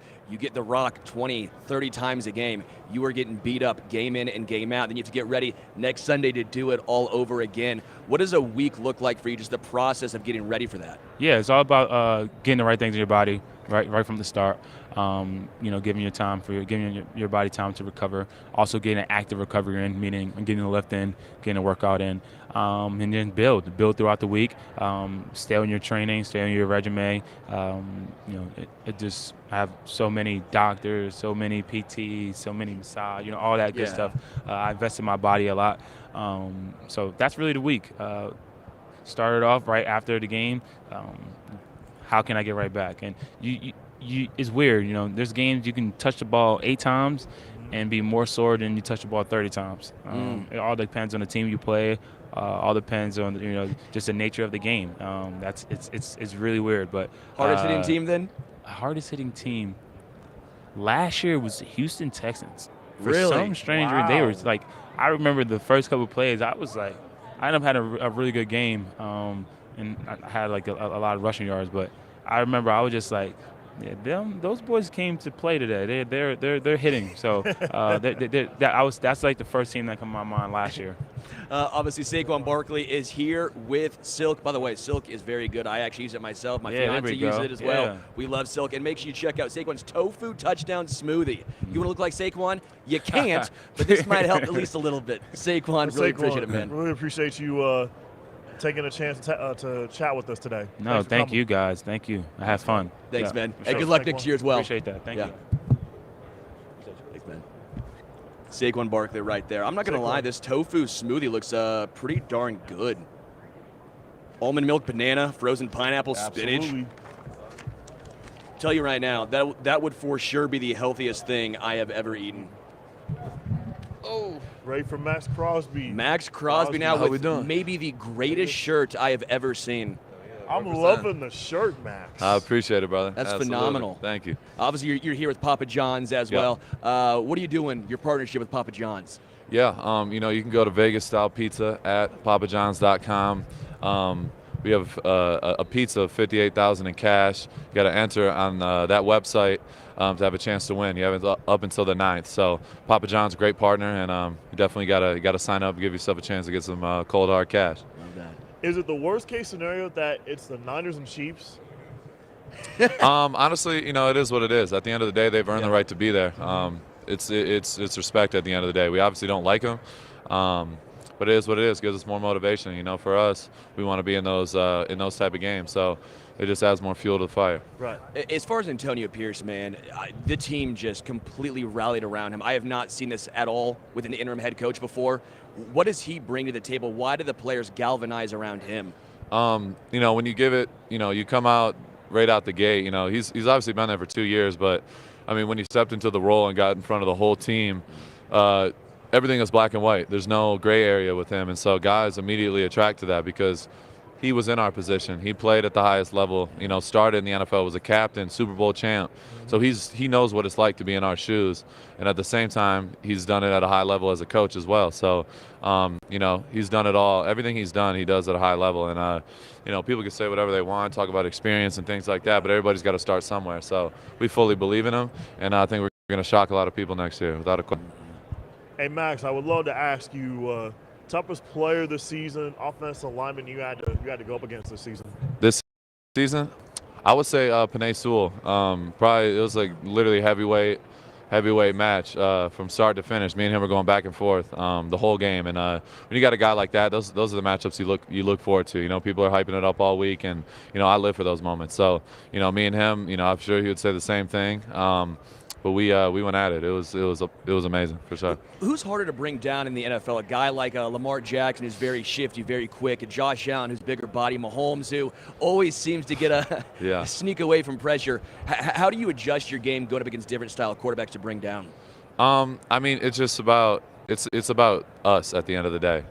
As rushers, you have to be under control. You have to be able to consistently be around the quarterback. So. It's repetition. It's every single day. There's all different types of quarterbacks, like a Lamar Jackson. He's super quick, but he's lighter. Josh Allen's big as hell and fast. So I'd probably say like the toughest one is probably Mahomes and Josh Allen. As far as trying to get down, Mahomes not going to give up on a play, and he's like deceivingly athletic, and he's shifty. So and a guy like Josh, like he's like a DN playing quarterback. So guys like that are just they're unique in their own way. Your Mount Rushmore of players, Max. Mount Rushmore, my top 4? Yeah. All time? Yeah. I would say you got to put Reggie White, Lawrence Taylor, Deion Sanders, and Barry Sanders. Awesome. I find this very interesting. We do a lot of stuff with Chiefs, obviously. Every single Chiefs fan I've ever talked to loves you. The fact that you have the respect of all these fans around the NFL, regardless of team, it's transcending. You don't have that with hardly any other player, with any other team. What does that mean to you, having the respect that you've garnered that from literally all 32 fan bases? It means the world. I came into this league wanting to be in a position that I'm in. And the thing is I'm the farthest thing from satisfied. I know there's another level I can be at. I know this is only the beginning for me. So it's ultimate respect. I know when every team in my division is constantly tweeting me on a daily basis, talking mess and things like that. That means I'm doing my job, because if they didn't hate me, then it means that I'm not doing enough to piss them off. So it really, it's ultimate respect, and it is what it is. For me, I want to be able, I've talked about it before, but I want every quarterback, every running back, every O-lineman, when they go into an interview, when they're asked who's the guy you hate playing against the most, I want to be that answer every time. So I definitely still have work to do, but it's only the beginning. It gives me more motivation. I love what I do. Like, this is the only thing on earth I'd rather, I want to be doing. I've dreamed about it since I was a kid, and I've put in the work, to get here. I've had to earn everything I've got. So I'm beyond grateful. And I come from, I was a 2-star recruit, had one offer, and had to work for everything I have. So now that I'm here, I still, I understand what it took to get here. So it makes you appreciate it more. I want to get you out on this, Max. Chiefs and Niners. Who's your X factor outside of Purdy and Holmes and Mahomes? I like that. Yeah, I think it really, both really good teams. Both great defense. We don't talk about the Chiefs' defense, enough because of all, Kelsey and Mahomes. They get most of the shine, but their defense has been great all year. So honestly, I think it really comes down to who rushes the passer more effectively. For the Chiefs, you got Chris Jones, one of the best 3 techs of our generation. Yep. Karlaftis is had a big year. A lot of guys that can go. Mike Dana, another Matt guy. He was at Central Michigan when I was at Eastern. Hell of a player, doesn't get talked about enough. They got some guys that can go. So I expect the Chiefs to get after it up front, but also, you look at the Niners, they're loaded up front. So Bosa, one of the best in the league. You got Armstead, Hargrave. They just got 8 guys that can start on any team. So it's really going to come down to, who takes over the ledge. And honestly, I expect Chris Jones to have a monster game and be the maker and get like a strip sack in a crucial moment. And that's what I was saying, Chris Jones. I'm like, Chris Jones is going to make an impact. No doubt. I was saying that like it just came to mind to me. All right, before I let you go, final thing here. Do you remember your first career sack? Of course. Do you know who it was against? Yeah, Chase Daniel in London versus Chicago. My 5th game of my career, my first start. So, or actually, it was after that game. It was my first start, but that was like the second game. I started I went out there and I had majority of the game. So Chase Daniel, Missouri quarterback. Yeah, former Mizzou quarterback. He actually went to South Lake Carroll, a rival of mine in high school. So I've known about Chase Daniel. He's older than me, so I was a young kid, but I've seen him. He was like a superstar in high school. I went to Mizzou, so I knew that answer right there. Yeah, that's crazy. Hey, Max, 100%. Really appreciate the time, man. Also, shout out to Papa John's. Favorite pizza? What's your go-to? My go-to, I know it's probably going to rub people or make people look at me a little bit sideways, but I get mushrooms, onions, sausage, chicken, Alfredo sauce, thin crust. Don't judge me. Hey, Maxx Crosby. Man, really good luck to you, man. Thank you. Really appreciate it, Max. Oh, that's great. That's a wild pizza order. Wild pizza order. What toppings would you have on yours? I'm a pepperoni man. I have different styles. Pepperoni and jalapeno. I actually have a TM. Pepperoni, jalapeno, pineapple. I call it the Honolulu Hot Lips. Yep. You like that? Yep. Mine would be pepperoni, bacon, Alfredo sauce, and barbecue chicken. That's also a good one. Sometimes I get a little frisky with it and go Greek with it. Sometimes I get the Kalamata olives, the green olives. Exactly. It's really good. It is. Man, Maxx Crosby was amazing. Can't wait to do Shaun Alexander coming up next. I absolutely love talking to Maxx Crosby. I talked to him about 2 weeks ago. And that guy is the epitome of old school Raider football. Yeah. But you respect the heck out of that guy. I respect Maxx Crosby so much, and I know everyone in the chat as well. They all like Maxx Crosby. Absolutely. They all respect Maxx Crosby. I know a lot of y'all in the chat, some of these questions I have asked before, so that's why I did not bring them up. I brought up the whole Mahomes rivalry in the past, what that means with him. If you want to check that out, that's actually on a previous iteration of Stacking the Box. You can look on the YouTube. I think Richard's going to link the chat right there, so wanted to kind of switch the questions up with him. But he talks about the rivalry with Kansas City in that one, as well as Patrick Mahomes. Looks like we'll be joined by Shaun Alexander in just a moment here. Man, big running back day. Yeah. Big day for running backs on the show. What do you say about that? Oh, that's amazing. Hey, Shaun? Shaun, how are you? Good, no doubt. Y'all doing well?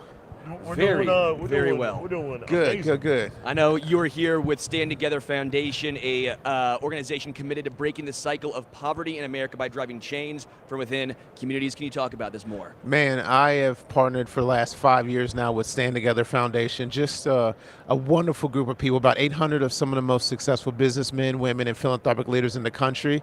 And they've put their money, they've put their talent, they've put their leadership skills to just tackling some of our country's biggest issues. And I've just been, so fortunate to be a part of what they're doing with Cafe Momentum, and that's the restaurant in Dallas that they left from, we say, business as usual, and made all of the employees, almost all of them, kids in the juvenile justice system.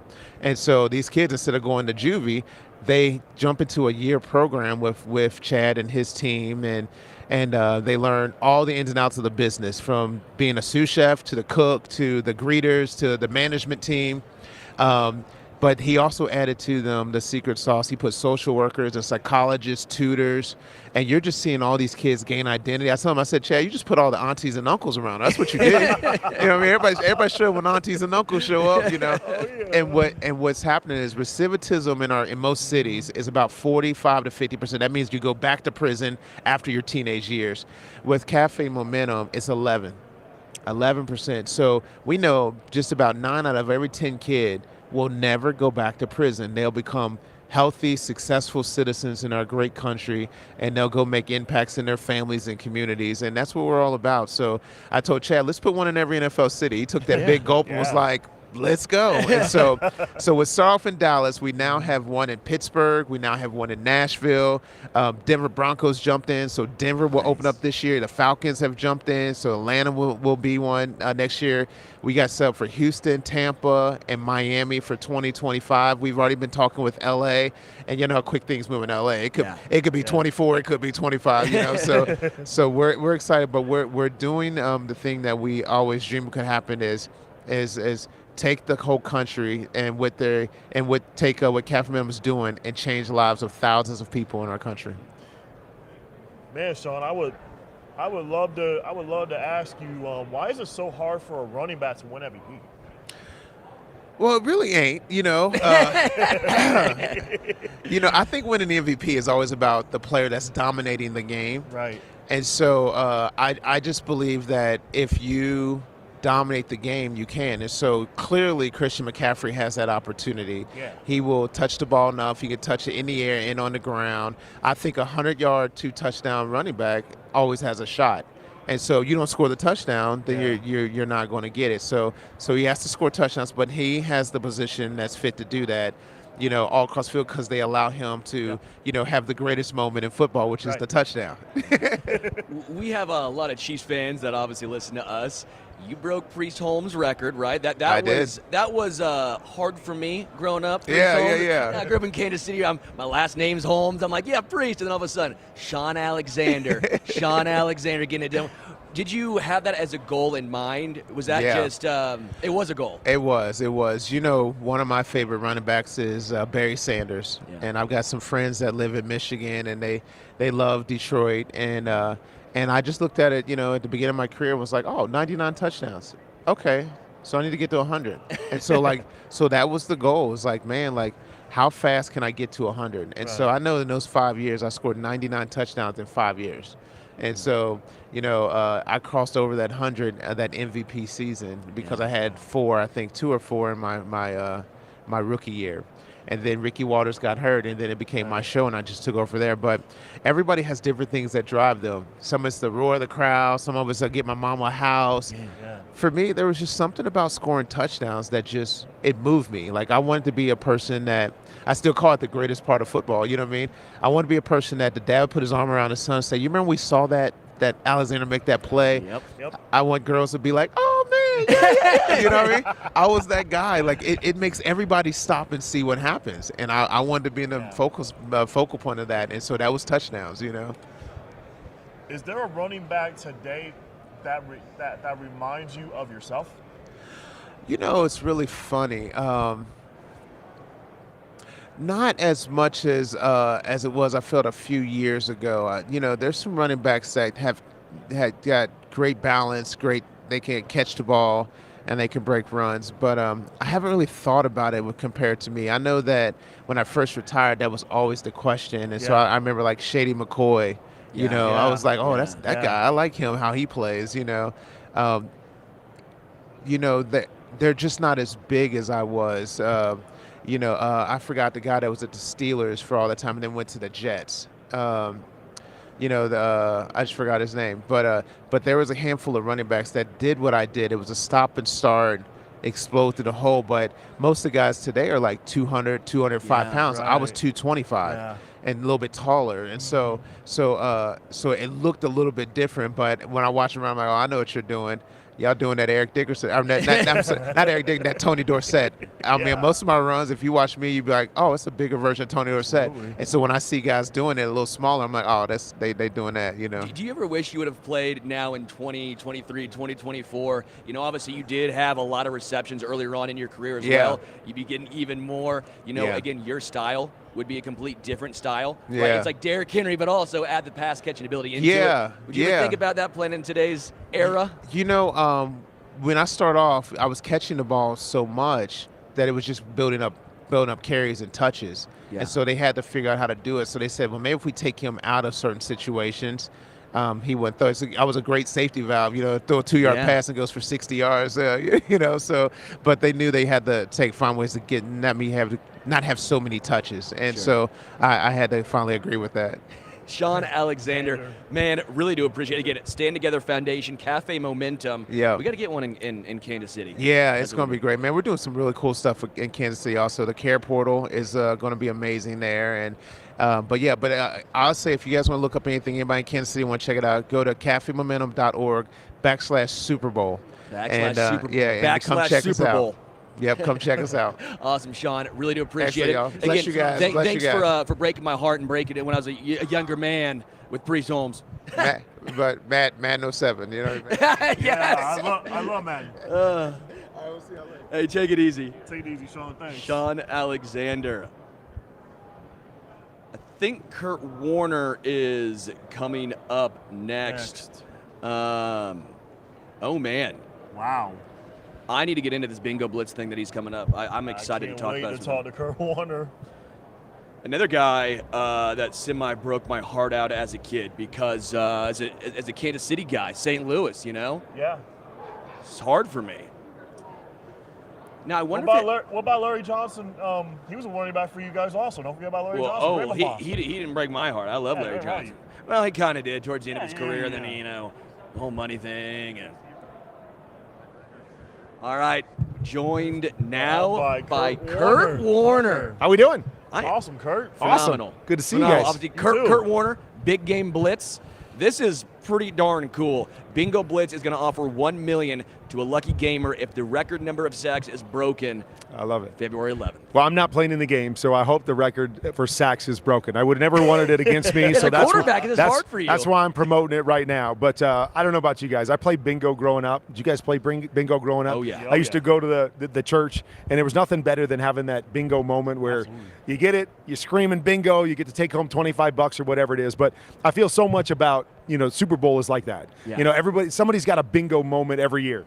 I was fortunate to have my bingo moment. Unfortunately, I helped some other guys have their bingo moment, so that wasn't great. But we're going to have somebody have a bingo moment or some guys in this game. But so we tied it into Vegas, my background, those bingo moments. So download the Bingo Blitz free app, sign up for a free account, and then if one of these defenses breaks that record, 8 sacks in the Super Bowl, 7 has happened 4 times in the Super Bowl, but 8 sacks happens, then somebody at home gets their bingo moment. They get to raise that card and win $1 million. So having fun with it, taking the Las Vegas theme. But hopefully, again, not that I'm wishing these guys to get sacked 8 times, but hopefully somebody goes home with that bingo moment. Which team would it be? Who do you think has the better odds? I could see it both ways. I mean, because you got the 49ers, who we know can get after the quarterback, right. Although, Patrick's so good. But I could see that happen. I could see that the Chiefs' defense is really good too. And so if the 49ers are down late and they got to throw the football, they've got some guys, 2 really good defenses. That's the crazy thing is that, you look at it sometimes and go, is that really possible? Well, 8 sacks has happened at least 5 times this season. Yeah. And I think we got 2 good defenses that have a chance to do it. So, you never know. I hope somebody has that moment. Awesome, Kurt. When you were bagging groceries 30 years ago, did you ever think that they would make a movie about you? No, of course not. When I was bagging, when I was stocking shelves and doing that sort of thing, you never think about that sort of thing. At that time it was just like, I just want another shot to play in the league. I just want a chance. And the crazy thing about it is that, for so much of my journey, I would have traded my journey with anybody else. Like, I want a different story. I don't want to, have to go through, these different things. And now it's funny that I look back on it now and I go, man, I love that I've got a story that nobody else has. Right. That I've got a journey, that they were able to make a movie about me that's been able to inspire and encourage a lot of people. So it's crazy how life works sometimes. You don't you have a plan and the way you want it to play out, but sometimes another plan is a little bit better. Yeah, you waited and all of a sudden it's the greatest show on turf. Yes, there was some good times, some fun moments, that's for sure. Can you walk us through those teams? Because those were, at least for me, the first Super Bowl I remember. Yep. Was you. Okay. So congratulations. You're in my memory now. Sure, I love it. First ever Super Bowl win, obviously. But what were those teams like? I mean, they were so spectacular. You guys were breaking records, so fun, and quite frankly, it almost ushered in a new era of football, if you will. I mean, that's kind of how I feel. I think that's how we feel as a team. That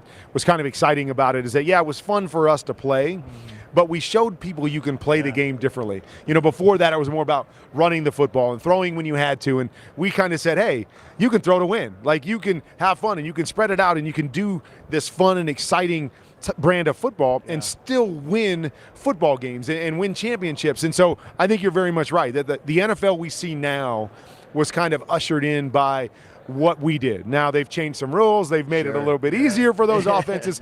But it's more exciting. It's fun. It's fun to watch the ball being thrown all over the place and big plays being made all over. And so I think we take great pride in not only what we were able to accomplish, but the fact that we did show kind of the world in the league that there's another way to do it. There's a fun way to do it that doesn't mean you just have to hand the football off. And, it has morphed into what the game is now. Talk about the Iowa connection with you and Brock Purdy, Kurt.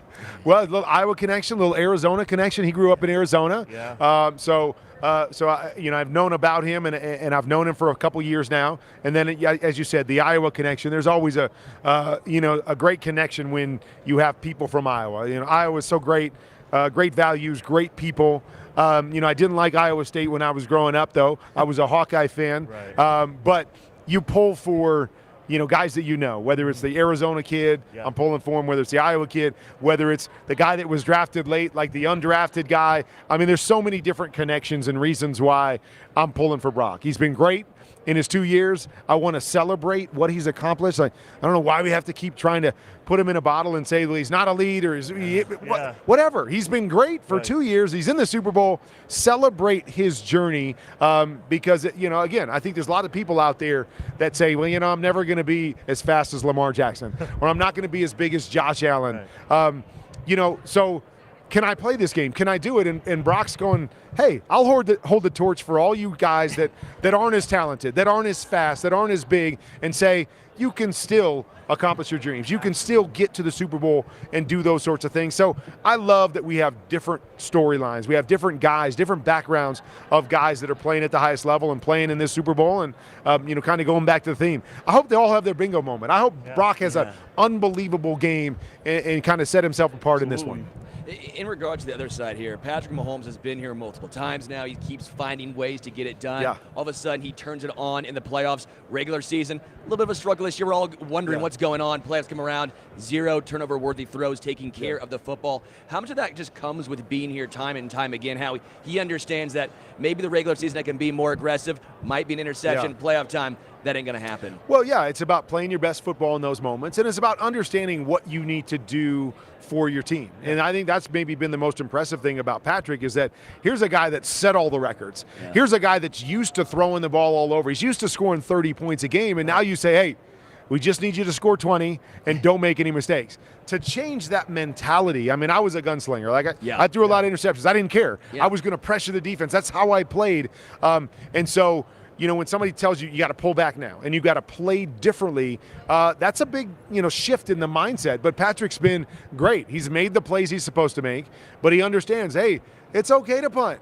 It's okay for the defense to be the star in this game, and that's not always an easy thing because we all have egos, right? Yeah, we all want to be the star. I want to be the reason that we win, and Patrick has kind of taken a back seat to that, and it's been really impressive to watch because when you have great players that understand and can win a lot of different ways, you sit back and go, man, how are we ever going to, if he can win by not turning the ball over, he can win by making no-look passes, he can win by throwing for 400 yards or win by throwing for 200, it just makes it harder and harder on all those other guys that are going, okay, how are we going to knock this guy down? How are we going to knock him off that pedestal? It's an amoeba. Can you just change? Yeah, exactly.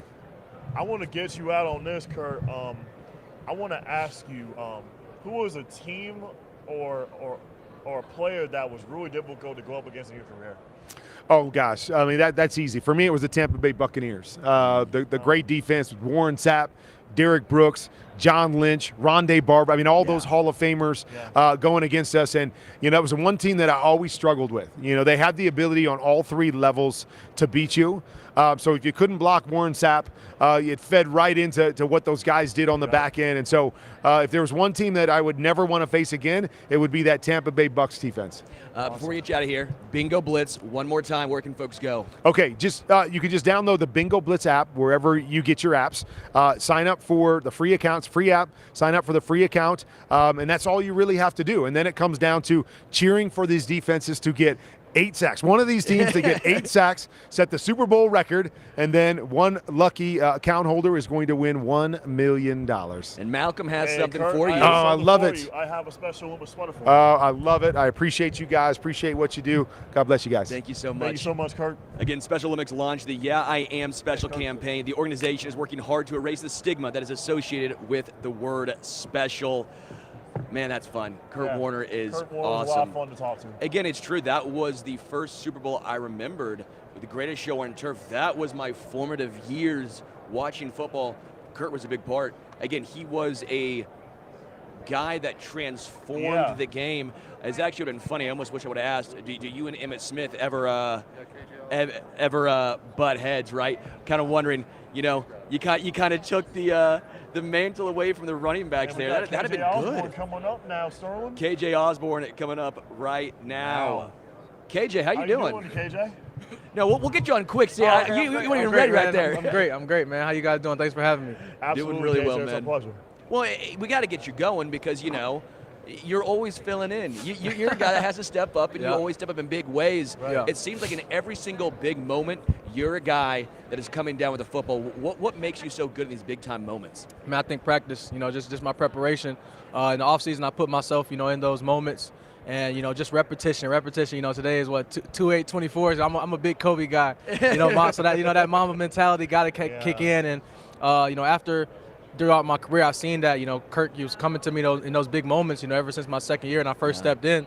So I kind of started becoming, that guy. So when that time comes around, no matter if I've got a catch or two, I know it might be coming, so I try to get ready for it. Before we talk more football here, I know you're also brought to us by Sleep Number. What are you doing with Sleep Number? Oh, man, I've had a partnership with Sleep Number for a couple years now, and it's been wonderful, man. I told him that I'm the perfect guy for the brand. Some guys, sometimes you get some marketing deals, you're talking about something that you don't really believe in, and you got to sell it. But I am a true, believer in my sleep.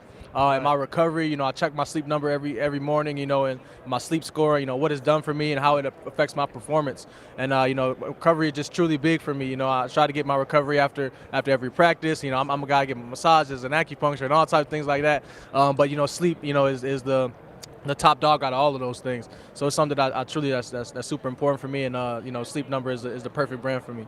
Shifting gears back to football, KJ, what makes Kirk Cousins such a great leader on the team? Oh man, his on the field and off the field presence. I mean, Kirk's on the field presence is already it speaks for itself. If you see his numbers and seeing that thing that he does. But I mean, the Netflix series came out, and I think other people really got to see the true guy that he really is, even off the field. I mean, his leadership. Kirk, he took the whole offense. We hopped on the PJ. He took us to his hometown. Show us where he grew up. Just things like that. He brought us back. Those type of things, make you want to play for a guy like that. You know what I'm saying? It only speaks to his leadership more. And, so we do get on the field. His preparation. Like I always say, Kirk's preparation, makes me want to prepare more. How smart he is. How much he loves the game. And all that practice and that preparation that he does. You see it play off on Sunday. I love that series, Quarterback, on Netflix. I watched all eight episodes of that series. Yeah, it was awesome. I got so many texts about it, and I'm just like, is Kirk really like that? I'm like, I wish everybody could be around him, man. He's such a joy to be around. Down 33-0 at halftime. Mm-hmm. What is going through your mind? I mean, you're sitting there like, man, this sucks. We get here, and what's the thought? Then how do you turn it around? And obviously, you were a big part. 10 receptions, 157 yards, a touchdown. How do you find the will to come back from that? Man, it was a crazy game because we had been playing so well. That year we were playing so well, and that 33-0 lead just happened so quickly. With some turnovers, some fumbles, and some interceptions. And next thing you know, we look up too, and it's like what was it, 12 o'clock on a Saturday or 1 o'clock, and we like, damn, we down 33-0. It's only halftime. So personally, for myself, I always tell the story that there was a time where Justin went down. So we already getting our butts kicked. Now Justin went down, and everybody knows Justin Jefferson. I always joke, I'm like, that's like our savior of Minnesota. So when I tell the story, when Justin went down, I felt like the whole stadium just like was in tears because that's our Justin Jefferson. We're already down 33-0. So I'm like, man, I got to make a play. Or we're going to get ran out of here. Yeah. So at that moment, personally, I just tried to, I moved to the X where Justin was playing. So I'm like, I know the ball is going to be coming. And I just tried to, just will us back. And at that point, it was just a pride thing. They talk about don't look at the scoreboard, just play. Next thing you know, we were back in that game, and we were able to get it done. Your Mount Rushmore, KJ, of wide receivers of all time. Oh, man, of how many? Like 4, 5? Top four? Yeah. Jay Rice. Uh-huh. Randy Moss. Yep.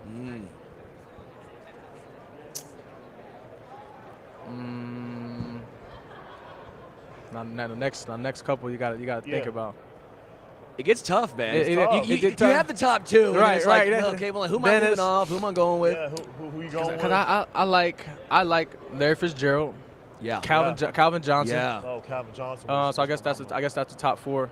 At that top, but I think it's always that fourth, fifth spot. I mean, so many people could you could put in that Chris Carter. There's so many guys that you can name. I personally think Antonio Brown's one of the best receivers ever. Yeah. Wow. So it's all types of guys you can put there. All right, you're not just a great player on the field, but also a great dude off it. For people that don't know, you helped save someone from a burning car. Can you walk us through how you I mean, this is crazy to me.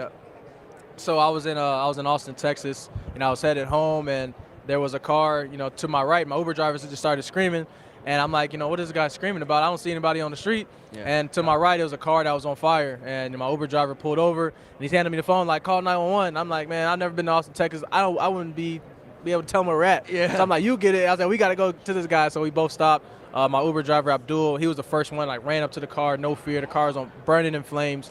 And, myself, Arthur, Rita, and a couple others that was with us, we were eventually able to go out and help pull Nelson out of the vehicle and, obviously save his life. And it's been, super a blessing, just telling that story. I had them all up for a game in Minnesota. They were able to, see the facilities and, come on the field pregame. And I told them that night, and I said, I want to let you guys know, I'm an NFL player, and this story is going to blow up.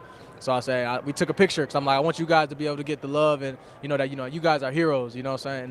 So they were able to come to Minnesota, and it was a great time. That's Quickly awesome. before we get you out of here, KJ, Chiefs, Niners, who you got? One, I don't really care who wins. I don't care who wins, but I wouldn't be surprised if the Chiefs win again, man. I honestly wouldn't be surprised. I mean, Pat Mahomes, I mean, how can you deny him, what he's been doing? Everybody thought the Ravens were going. They doubted the Chiefs, all year long. They talked about all the different problems that they had, and somehow they're still here. Yeah. So I wouldn't be surprised if the Chiefs pull it off. KJ, But I have a lot of friends on the 49ers, so I'd be happy to see them do something as well. So I'm just a fan watching at this point. Do you have any expectations as you head into free agency, a new step in your chapter? Right. Do you have some priorities you have laid out? Oh yeah, there's a lot of priorities that I have laid out with my team. We're discussing it. I'm excited for it, man. First time going through it, so I'm taking a day at a time. But when that time's come, I'll be ready. Hey, good luck, man. Yeah, thank you so much. Good luck, KJ Osborn with KJ sleep Osborn, number. thanks for your By the time. way, I need a sleep number. I think I need that, man. No, seriously, it's life changing. Yeah, I know. It's life changing. As a dude with a bad back. I'm spoiled now. I'm spoiled. Hey, thank you, man. Really do appreciate Thanks, it. KJ. Thank you so much. Hey, take it easy. That's KJ Osborn, wide receiver with the Vikings. We'll see where he ends up. I would say I wouldn't mind a little KJ and KC, huh? All right. KJ and KC has a nice little ring to it. I'm going to get out with you, Malcolm, for a moment. I'm getting out. You know who's coming in? Patrick Dang Allen. Patrick. Relief. Swing through, pal. I'm here for relief. Thanks for keeping my chair warm. All right. Appreciate you. Yep.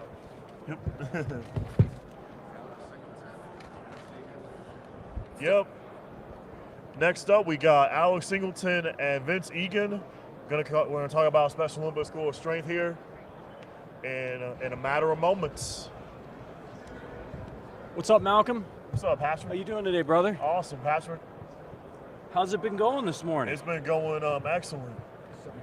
What's up, Vince? What's up, Alex? What's up? What's up, fellas? How's it going? Welcome in, Patrick, Malcolm. How you guys doing? How you guys doing? Good. You gotta share this one, Vince. Oh man. You can hold it. Okay.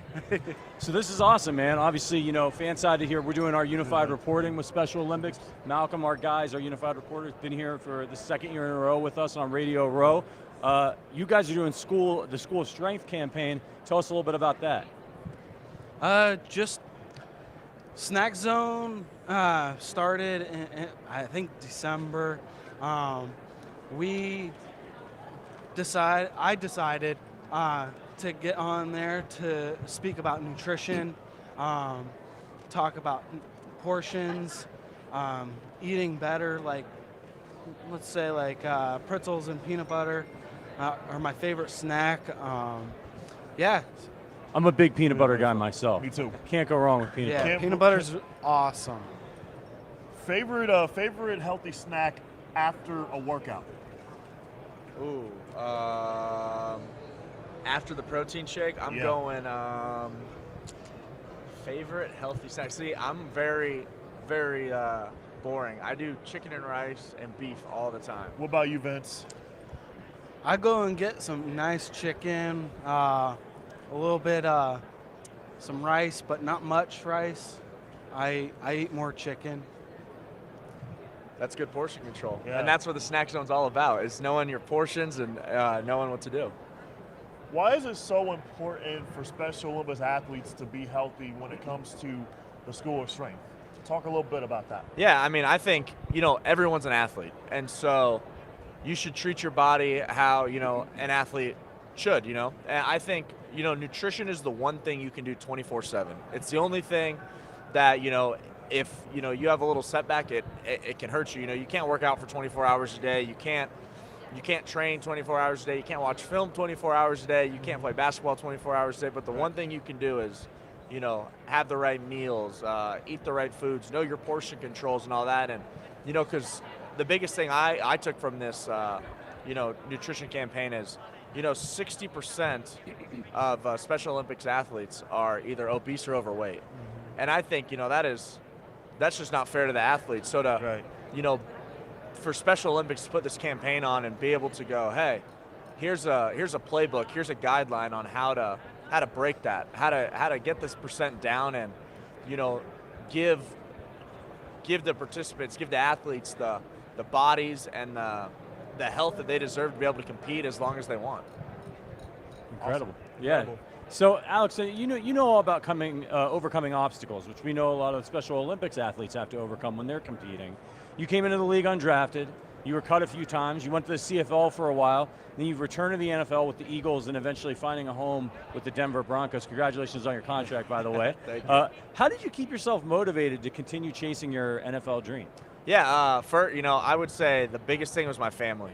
They let me keep coming home and chase the dream, kept training. And so, the fact, my mom would come to the airport, 2, 3, 4 times a week. And in LA, going to LAX is not an easy trip. That's a real pain to go to that airport. So, I would say for them. And then, for me, it was just kind of keeping that mindset. If they're going to be in my corner, there's no reason I can't and shouldn't give 100, 110% every single day to, make this come true. And then when I got the opportunity to go to Canada, it was kind of all eggs in the basket. We'll see what happens. I'm going to go there for 3 years and kind of give it my all. And yeah, then I did and got to come back to Philadelphia. And that was, kind of where the NFL started. But, if it just would have been a CFL career, I would have, been over the moon because, I was playing football for a living.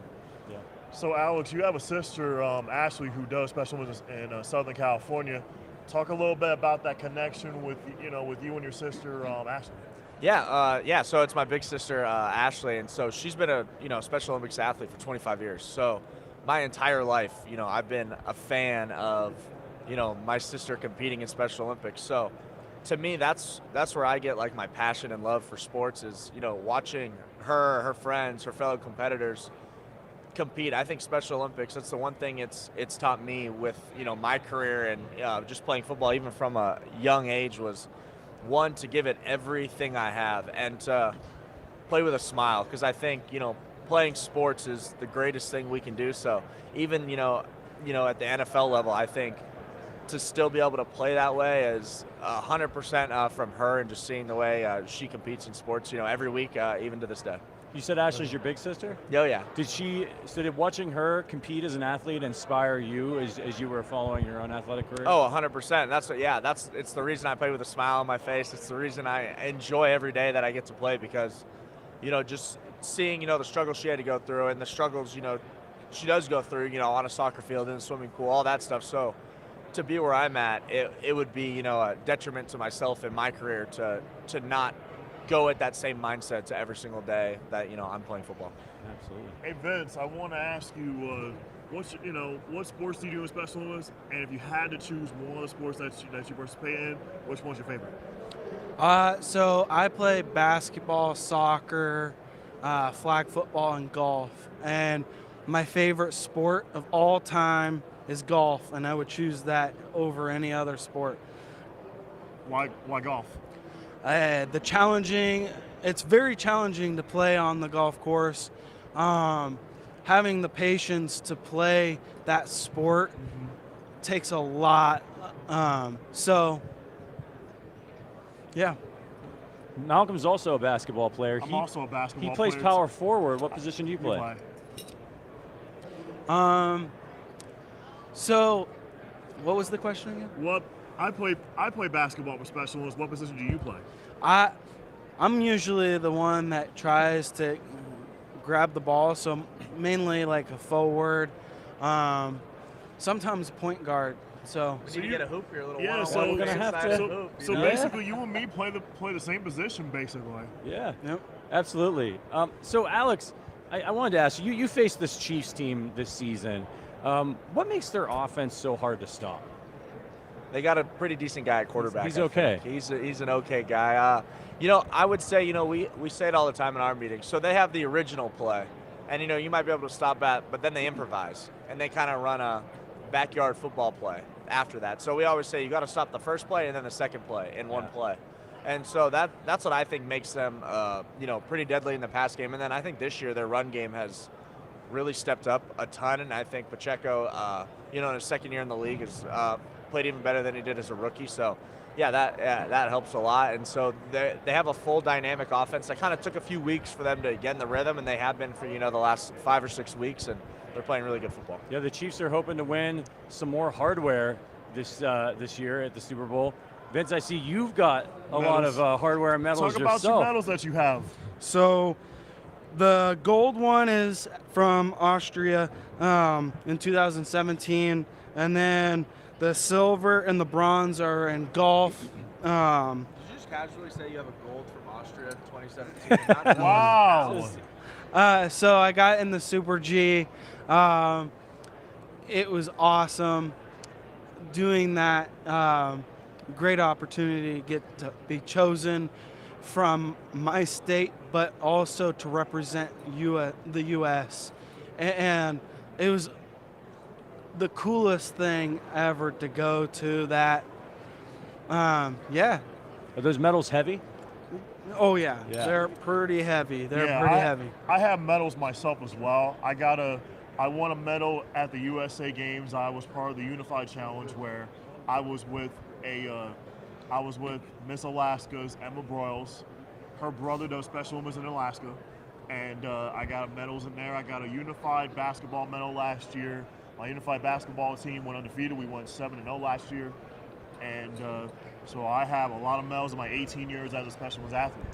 Nice. We just got 1 more minute left with you guys, so really quickly, I'd love to get both of your predictions for Sunday. Who's going to win? And one more time, let folks know where they can find out more about School of Strength. I mean, since I can't choose the Chiefs, everyone should know who I'm going for. So I would say the most important thing for us this week is School of Strength, Snack Zone, and to go to specialolympics.org/snack zone. You can find it all, the playbook, the recipes, portion controls. You can watch the fun videos we got to create and see what we do. But yeah, I'm not cheering for the Chiefs, I can tell you that. I understand. How about you, Vince? I want the Chiefs to win. It's going to be a close game. It'll be a defensive game, I think. It's going to be a great game. Absolutely. You guys are going to have to talk. He's rooting for the Chiefs. You need to set him straight. We already started talking about a jersey swap. Okay. All right. I like well, that. fellas, appreciate you coming by. Appreciate Good you. to meet you, Alex. Good to meet you, Vince. Thanks, Vince. Good to meet you, too. Best of luck. Oh, yeah. Thank you, guys. Yeah, that was Alex Singleton of the And Denver Vince Broncos. Egan of Special Olympics Colorado. Yeah, very cool, man. I love seeing Special Olympics athletes and pro athletes working together. I love and that. doing good things. I love that tandem and that collaboration, between the two. That's what it's all about. That's what we're doing here. Absolutely. And as you always point out, showing it's really important to show people, what abilities you have and that you can. Right, and what superpowers you have, your and superpowers. how you can overcome them. Absolutely. Coming up here in a little bit, we've got Ihmir Smith-Marsette. What's up, man? What's I'm up? about to get a mic. Ihmir, how you doing? Ihmir, Patrick how are you? and I'm Malcom. good. Malcom is our Special Olympics athlete. We're doing unified reporting here with Fansided, so he's What's been up? with us for a couple years on My Radio guy. Row. And yeah, man, we're happy to have you. We're happy to have you today. Let us know. I'm happy to be here. Who are you here working with? What you mean? Are you working with anybody? Like just out there doing the Yeah. rounds? All right, man, Yeah. cool. All right, cool. So obviously, I got a lot of questions for you. I'm a Chiefs fan. I know you're not on the Chiefs anymore. I'm a little bit bummed out about Yeah. that. But you got added to the Chiefs practice squad last year and ultimately got to become part of that Super Bowl run. What was your impression of the Kansas City's organizational culture? They know how to win. It was something. It was basically like when the opportunity presented itself, it was like a no-brainer. You get to get a chance or opportunity to go play with one of probably the best quarterback to probably ever touch the pigskin. So it's just like you go there with an offensive-minded, guru like Andy Reid, and it's just like you don't say no to that, especially at the wide receiver position. So I was definitely glad that opportunity presented itself, and that's where I wanted to be. Absolutely. I'd love to ask you, what's the most exciting stadium to play in as a player? It's some cool stadiums I done played in. Minnesota on Thursdays is absolutely electric. Hopefully the Panthers, stadium turns up, but it's beautiful to play in the Panther Stadium. I like that stadium a lot. But I'm probably gonna go Minnesota on Thursday nights. That's something that's really different. Nice. And Kansas City's probably dope too. AFC. If you make it to the AFC Conference Championship and Arrowhead, it's crazy. I wanted to ask you about the preseason with the Chiefs because you really showed out. You played really well in the preseason. You made a lot of nice splash plays. I think there was a deep wide receiver room. A lot of Chiefs fans were hoping that you would make the final roster, and you ended up getting traded. to Carolina. So obviously you were on the bubble, but you had done enough to show not only the Chiefs but the rest of the league you belong out there playing on a regular basis. What did the Chiefs tell you when they let you know that they were going to trade you? When I was the day before cut day, I was chilling, playing a game, and I felt like I went out there and I made the best of every opportunity. So I was just sitting there thinking, hopefully, like, why not be one of those people where it's like they're gonna give me a shot? So I was just sitting there thinking, like, maybe I was created that opportunity for myself. And then when the night before I got the call from Brett Veach, he told me that, you set yourself up to not just play in this league, but contribute to a team right now. And he told me that, like, he liked everything I did, how I came to work every day, and to, just showed up. So I did that, and I heard that, and I was just like, you know what, he's right. And he never hashed out a possibility of coming back in the future and stuff. So, I mean, it was just like, this is what he thinks best for the Chiefs at this moment. And you never know. You don't rule out something in the future where it could work out where we back again. So, like, I respected the move that they made, and just allowed me to go out there and get another opportunity somewhere else and actually contribute. So I thank them for that one. Yeah. What's the best piece of advice you ever received as a player in football? The best thing I could probably say is I done heard so much, but, like, just take it day by day, because the way this game plays out is you never know what's going to happen. So just take it day by day and enjoy the process. The process is something that, like, everybody's going through, and some other people's processes are faster than others. So just, stay in your process and appreciate everything that you do in day-to-day life. Now, I mentioned I'm a Chiefs fan myself, so I watched all your preseason games, and then I was bummed when you got traded, but I was happy for you. And then I'm watching you during the season, and I see you get a return for a touchdown. I think that was in a primetime game too, wasn't it? Yes, it was. And I was Thursday like, dang night. it, man, we should have kept this guy. Did Chiefs fans, when you went to Carolina, did you find that they were still supporting you and cheering you on? Yeah, definitely. When you have good games and stuff like that, you always get those messages that say, "Oh man, we wish we would have kept you," and stuff like that. Like, good job, you're doing your thing, but we miss you over here. So it's exciting to get those type messages where you just feel love from another place. You was able to get the opportunity and show what you're worth. You get what I'm saying? So it's just like it's always cool getting those messages from fans saying, we miss you and stuff like that. So I appreciate that. Is there a player or a team that was tough to go up against for you? And if so, which one? A player or a team? Probably the Cowboys. Most of my family are Cowboys fans, so we got to play them, and it's just like, I know my family's probably like going for the Cowboys, but really going for me because, I'm out there doing my thing and getting to live out my dream. But it's just like, it's probably the Cowboys, so it's always fun doing that. So, another receiver that you played with when you were in Kansas City, Rashee Rice, broke out kind of as the season went on. He's a rookie, was learning everything. As somebody who played with him, what do you think makes him unique as a wide receiver? And could you see it back in camp? Yeah, definitely. He was physical. He's able to make every contested catch, and he's a strong body. He's not somebody you're gonna bully out there, and he just got that dog in him. Like, bro's gonna do what it do to make a play, and he's never gonna quit no matter how many times they go at him. He's always going to be there to make a play, and his confidence is unwavering. So I've been there with him, and I didn't see him like literally like, hey, we going back to you for, we going back to you for, we going back to you, and he's can't come through. So like he's a dog, man. He got that dog in him. Nice. I want to ask you about your thoughts on the game on Sunday, Chiefs and 49ers. You got an X factor outside of Brock Purdy or Patrick Mahomes? Isaiah Pacheco, man. New Jersey guy, man. My dog, that's my brother. So, I'm always going for Pop. I always want Pop to win. We come from the same state, and it's not too many of us coming out this state that's doing what we're doing right now. And so, the X factor, I believe, is if Pop they get Pop going early, it's gonna be a long game. Yeah. They say he runs like he's mad at the ground. Man, Pop run like he mad at everybody in his way. Yeah. So don't be in his way. As a returner, returning punts especially, as a fan, when I'm watching my team, when everybody's punting the ball, I'm always terrified. I feel like it's one of the hardest things to do in the game. you're trying to watch to see, do I have room to actually make this? Do I need the fair catch? Then you got to catch it. You know those guys are jawing at you, trying to make you job it. Right. How do you do that, man? Like, how do you make that split-second decision where you got to track the ball, you don't want to muff it, you know you're trying to avoid a hit immediately. It's insane.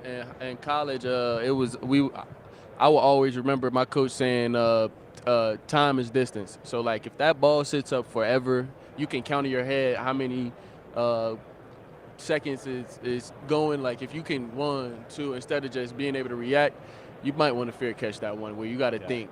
You get what I'm saying? And then if you get one that's not as high, that's going to turn over real well, it's usually a traditional punt, then you could get under it. You know you might be able to get it in your hands fast enough, make somebody miss real quick. And it's just those split seconds that you just practice and you work on, whether or not if you're going to catch it, if you got enough time to make moves. You put yourself through those high-pressure situations, and it makes it easier when you go out there on Sundays, because the more you react and do in practice, the better off it's going to show up in the game without no hesitation.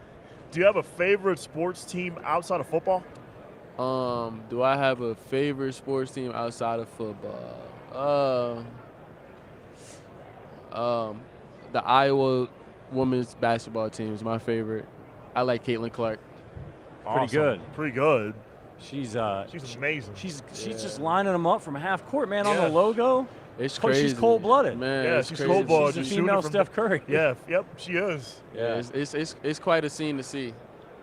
All right, so, I want to ask you a little bit about Dave Toub. Obviously, you worked a little bit with in Kansas City.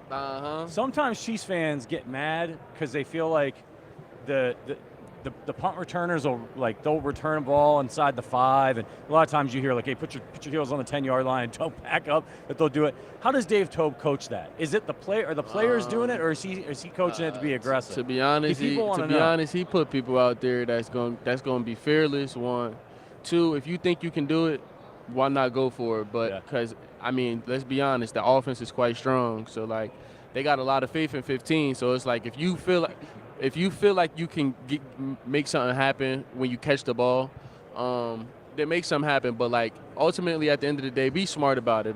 Don't take too many chances, because as the football game goes on, you don't really get that many chances. So you don't want to keep starting inside your 5 or your 10. So he just tell you, be smart. Take it when it's there, and if you're gonna take it, just take it and be do your thing with it. Just don't cause too many problems. Right. So we'll be cool. Do you have a favorite restaurant in Charlotte? Favorite restaurant in Charlotte? I don't even know. I haven't really gone out to eat there that much. Not yet, at least. I went to STK once. I like that. I'm gonna probably go STK. Awesome. How far away do you feel Carolina is? Obviously, not a lot of wins this season. Kind of a rebuilding team. You had a young quarterback, dealt with an injury and all that stuff. But also provided you with an opportunity to get on the field a little bit, show what you could do, not just as a returner, but as a receiver. How far away do you think that team is from turning the corner, and do you think your role will expand? I definitely believe, we close. We got the talent to go out there and put something together. It's just going to take time of everybody, just coming in and coming as a collective and agreeing that, like, we're not going to take nothing this year. And then just going out there and actually, fighting and battling for each other, and trying to work hard for your coach, and just prove to them that you want to go out there and play ball. So I feel like we're right around the corner, and it's a few pieces. I pray my role expand. I just want to go out there and prove each week in and week out that I can be one of the best players in this league, and it just take time and opportunity. And every time I feel like I've gone out there, I've been able to show that I belong in this game, and I'm never going to shy away from the moment. So I believe I can take that next step, and I'm ready to do that. You're one of those guys just always seems to make a play whenever you get an opportunity. Right. And I've been watching sports a long time, and those are always the guys I'm like, give that guy the ball more. Yeah, just give me a chance. All I need is a chance. So I've been watching sports for a long time too. Yeah, facts. All I need is a chance. All right, so growing up, who was your favorite wide receiver? Deshaun Jackson, without a doubt. It was my dog. Yeah? Is there anybody you modeled your game after? Growing up, I ain't gonna lie, I had a chance to go either defense or offense in college, right? You asked me, why do I want to play offense? I told you because I want to make touchdowns. I just always remember Deshaun Jackson being cool going into the end zone, so I want to make touchdowns. Your Mount Rushmore of players all time. all time, Mount Rushmore of players all time.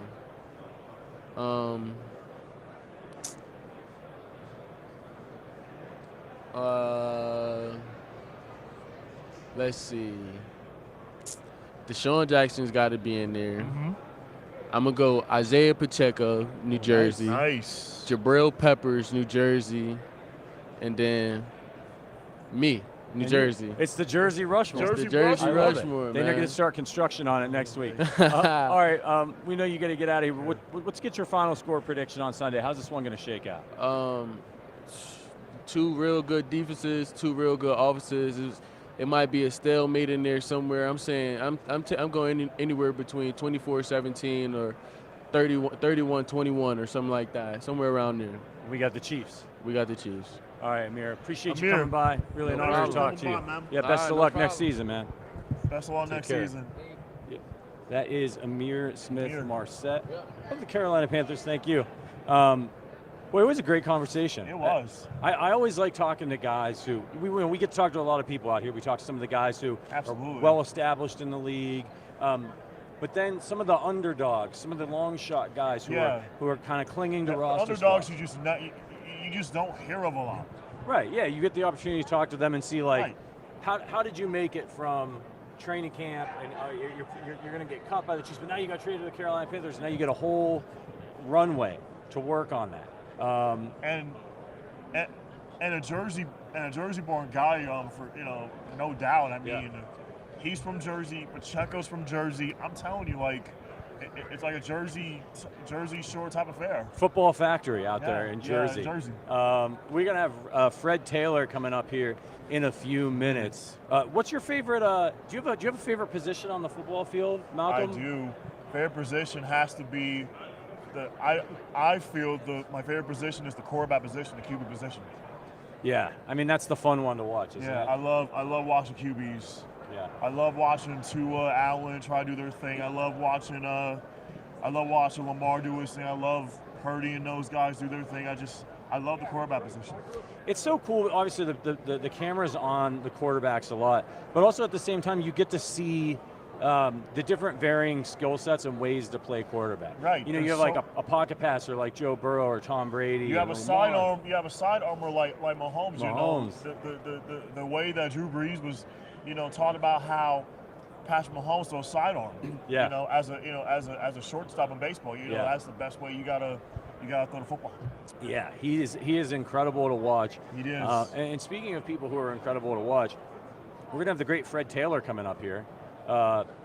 Who was a running back from 98 to 2010, Jacksonville, New England. Oh, Sterling Holmes here. There's been this debate I've been getting in my X account, that Dan Marino took the M&Ms back. No, these are the Dan Marino M&Ms, and I'm about to crush them right now, okay? I don't know why everyone got this rumor that I wasn't able to keep them. What happened to mine? He gave us 2 packs. Yeah, I didn't get it. What happened? Somebody stole mine. I have both. You should put those in a case. Yeah. That's like Hall of Fame stuff. Those are Dan Marino's M&Ms. That's Hall of Fame. That's Hall of Fame-esque. You know what I mean? You got to hook me up with one of those, man. Yeah. I'm not eating breakfast. They can't hear me right now. You have to read my lips. Sterling's eating M&Ms. Oh man. Fred Taylor coming up now. What's we up, got Fred Taylor. How are you? I'm good. How you doing, Fred? Patrick. This is Malcolm. He's our Special Olympics doing, reporter Malcolm? here. Awesome, Fred. Pretty good, man. Thanks for hopping on with us today. My pleasure. So obviously we're here at the Super Bowl. Everybody's working with somebody. What are you here promoting, Fred? I'm here with Crown Royal, man. Long-term partnership. Last night we celebrated at the Super Bowl Soulful Celebration.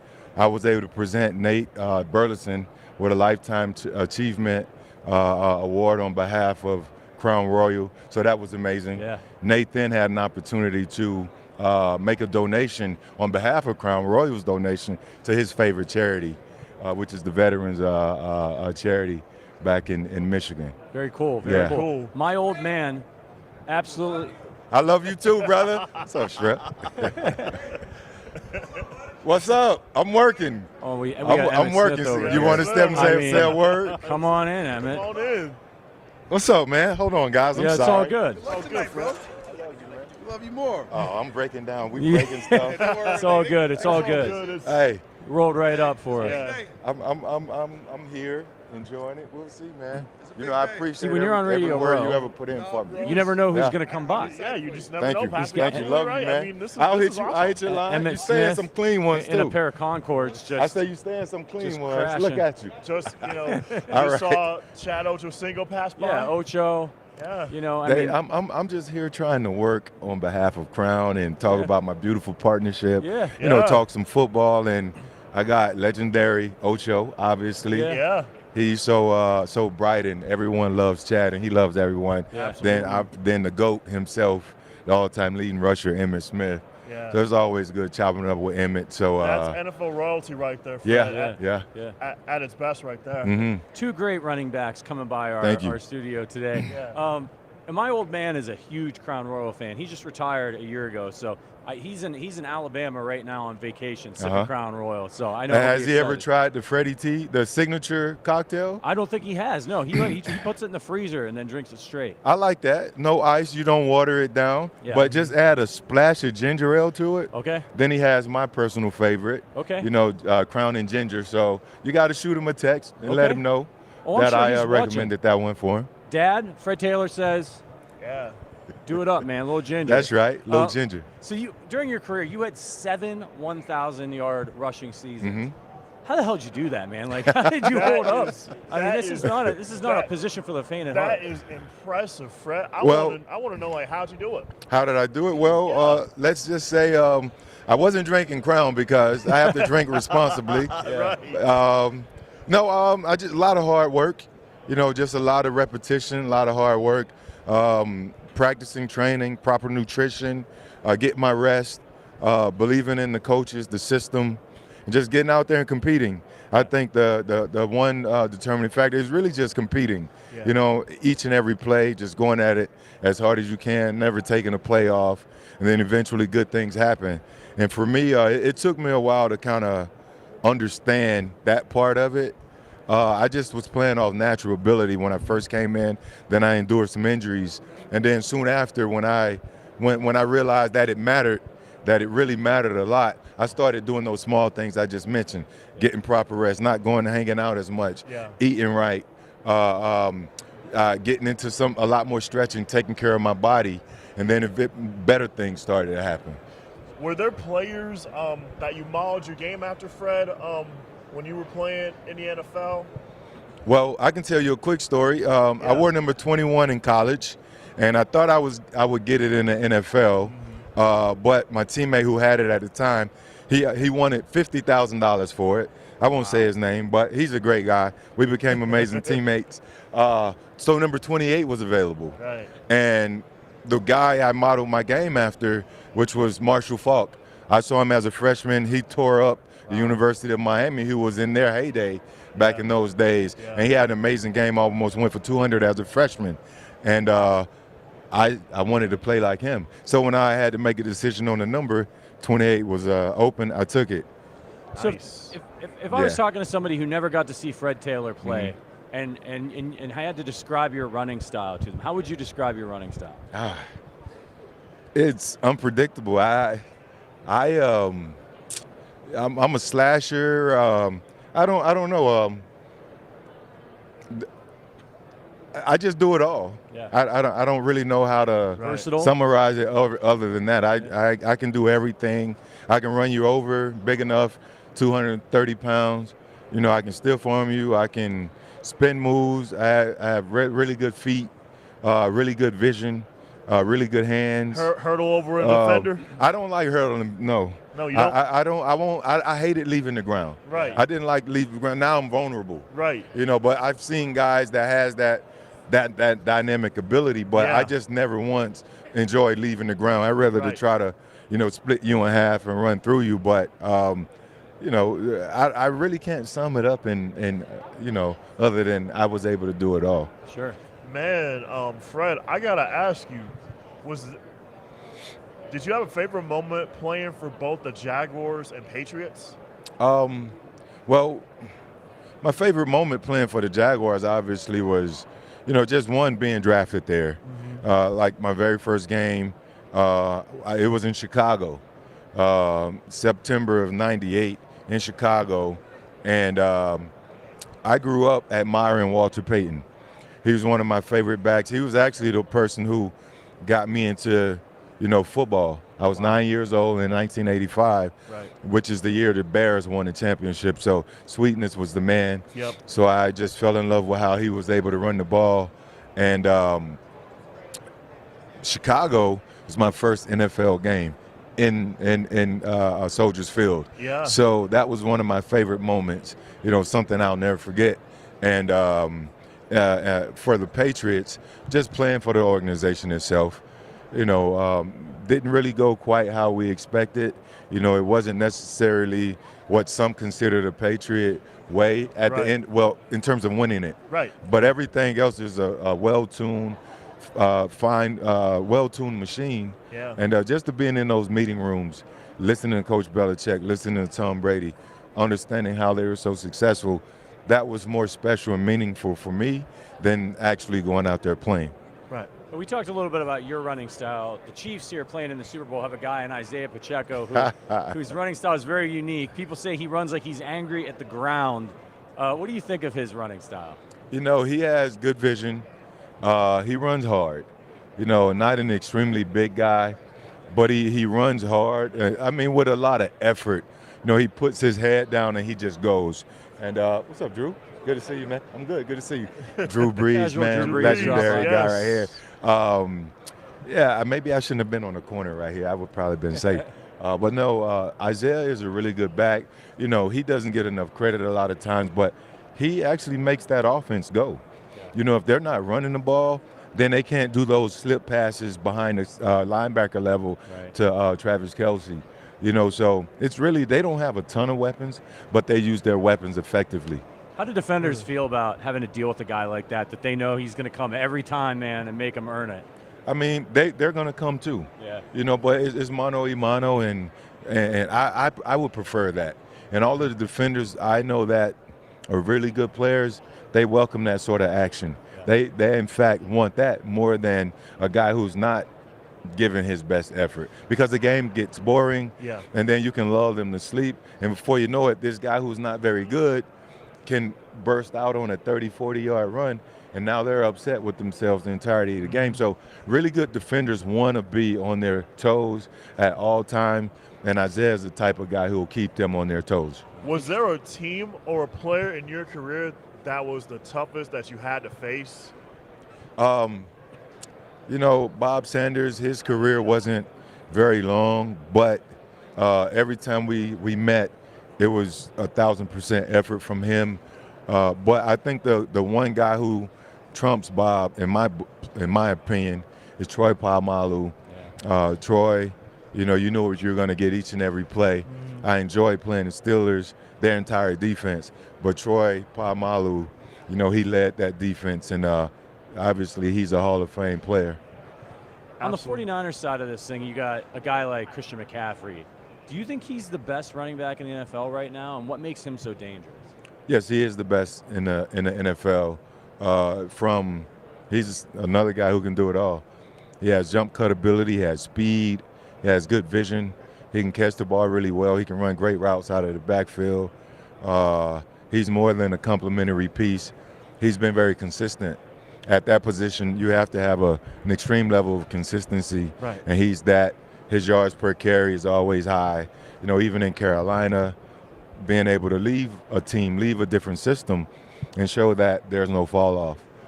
So when you have a guy that can make a transition from one organization to the next, and show no fall off, and do the same thing or either better things on a higher level, then he's the truth. But certainly he's the best back in the league now. Do you have a Mount Rushmore of players all time? I think that's unfair. It is. It's so many greats. Emmitt just walked by. I saw, Joe Montana earlier, Lawrence Taylor a second ago. Drew Brees just walked behind a few moments ago. I have a podcast called The Pivot, and we've had LaDainian Tomlinson on there. Right. We're working on Troy Polamalu. but we've had a lot of legendary players. In Orlando last week, Ray Lewis, you know, he was at the Pro Bowl games. Yeah. No, so I don't think it's kind of like the Hall of Fame process. You get 5 votes per year. It creates an exclusive brotherhood. Right. Having that amount of guys to go in that can be inducted year to year. Yeah. But in some sense, it's almost unfair. Yeah. And the Rushmore is only 4 guys. You know, it's so tough to say 4 guys when so many guys in the history of the game, or at least when I got into football, they changed the game. They made an you have impact. so many pioneers. I didn't mention Barry Sanders. Right. You know, Jim Brown, my all-time favorite. You know, it's just tough. I want to ask you about a guy who, you know, I'm a Kansas City Chiefs fan myself, and there's a guy people get into debate a lot about whether or not he should be in the Hall of Fame when he's eligible, and that's Jamal Charles. Yeah. What was your opinion of him, and do you think he is a Hall of Fame level player? I think Jamal is he's a juiced up, not in a negative way. Right, I mean, like amped up. Right. Isaiah Pacheco, he was a lot smoother, but he was a guy that if you blink, he was gone. Yeah. You know, out of the University of Texas, you know, one of the in his era, in his period, in his time there, one of the greats. You know, you guys have also had some other great running backs, and he stack up there with the likes of Priest Holmes, you know, Larry Johnson, those guys who had some great years there. But yeah, you know, it's tough. It's tough there. A lot of times you have to crack that 10,000-yard mark as an all-time rusher. Maybe even now, a little bit over 11. I myself have been having, you know, a hard time getting in since I've been eligible. I finally made finalists this year. And, you know, I'm a fan of a lot of backs that have come along either during my era or just after my era, even now. I know one thing, he's an amazing back. If I had a Hall of Fame vote, he would certainly get one of my votes. But it's just in considering the amount of guys that might be deemed worthy, it's tough on the selectors, you know, and it's tough to really make that call. I think it's tough too because a lot of people, when they see a guy like that, then they look at the longevity, injuries, and like, was he able to do it for a long time? Yeah. For me, I feel like maybe the running back position should be judged a little bit differently, just because you guys take such a beating. And that's another thing. There's no foundational criteria when it comes to the selection process. Right. And it can be subjective. Right. And respectfully, I say that the committee, they have a hard time, you know, narrowing it down. Because when you get in that room, that 15, or maybe even as a semifinalist, those guys are some of the best guys that have ever played to even be considered. But it's just a tough process because real criteria doesn't exist. Yeah. Whether it's Pro Bowls, All Pros, statistical yardage, touchdowns, amount of games played, average per game. Like, it's so much that they can process, but what is it at the very end of the day? Right. All right, as we head into this game, who do you think has the edge in this one? This is probably one of the tougher ones to call. I didn't have the Chiefs making the Super Bowl, and for that reason, it's hard to go against them. Spagnuolo, he's a genius. He concocted a recipe that beat an undefeated Patriots team in 2007. And with that, you didn't expect this defense to be this good. We knew the secondary was the strength of the they still are. And Chris Jones is a beast up front. So, but you didn't expect these guys to come back and they just constantly rebuild and rebuild. So with that, it's hard to go against them. But the Niners are loaded. And it's also hard to go against them.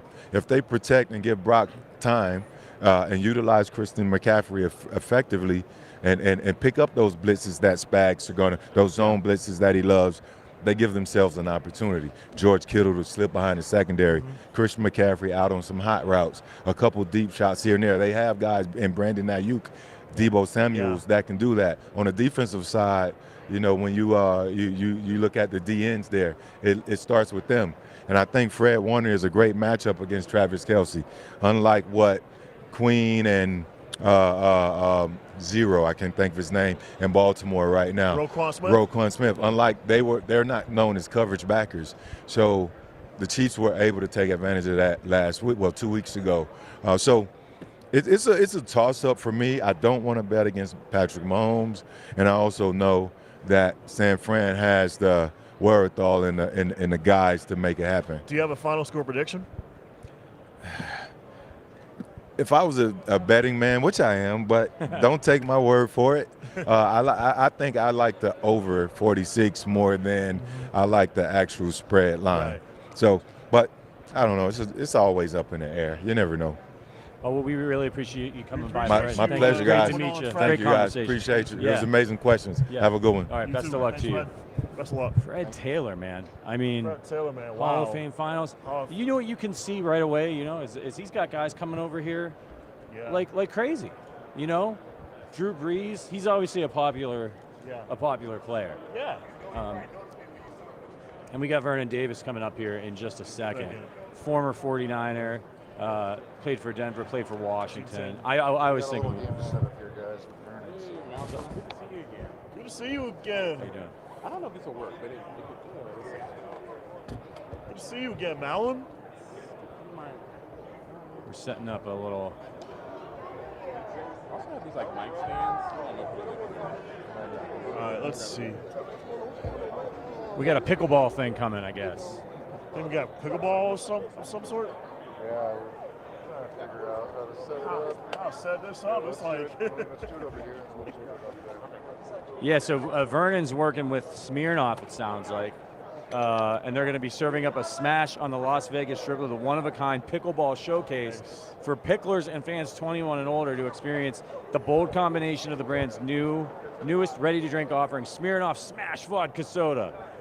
Later this weekend, the brand will be hosting the inaugural Smirnoff Smash Pickle Bowl, where celebrity duos will go head-to-head for the ultimate title of Pickle Bowl champs. Malcom, have you played pickleball yet? I have. It's a fun game, Patrick. It's like a combination of tennis and ping pong. So you have to let the ball bounce when you're playing pickleball. You have to let the ball bounce first, and then you hit it.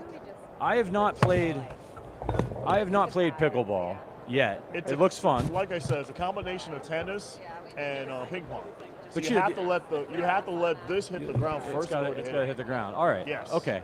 So, look, this sport's taking off like crazy. Are they going to add pickleball to Special Olympics? Is that a sport yet? It's already a sport. Already a sport. It's already a sport. Special was already at pickleball. That's pretty cool, man. We have pickleball. We have cornhole. Cornhole's a sport. I mean, we're just adding the cream of the crop when it comes to sports. I mean, it's like we got powerlifting too as a specialist sport too. I used to play a little bit of sports with a ping pong ball, but it didn't have anything to do with a paddle. That's back in college. I actually played a game called badminton, and you had the shuttlecock, which you had to hit up in the air. What's it called? A shuttlecock? Yeah, shuttlecock. Yes. I never knew how to play that sport. Yeah.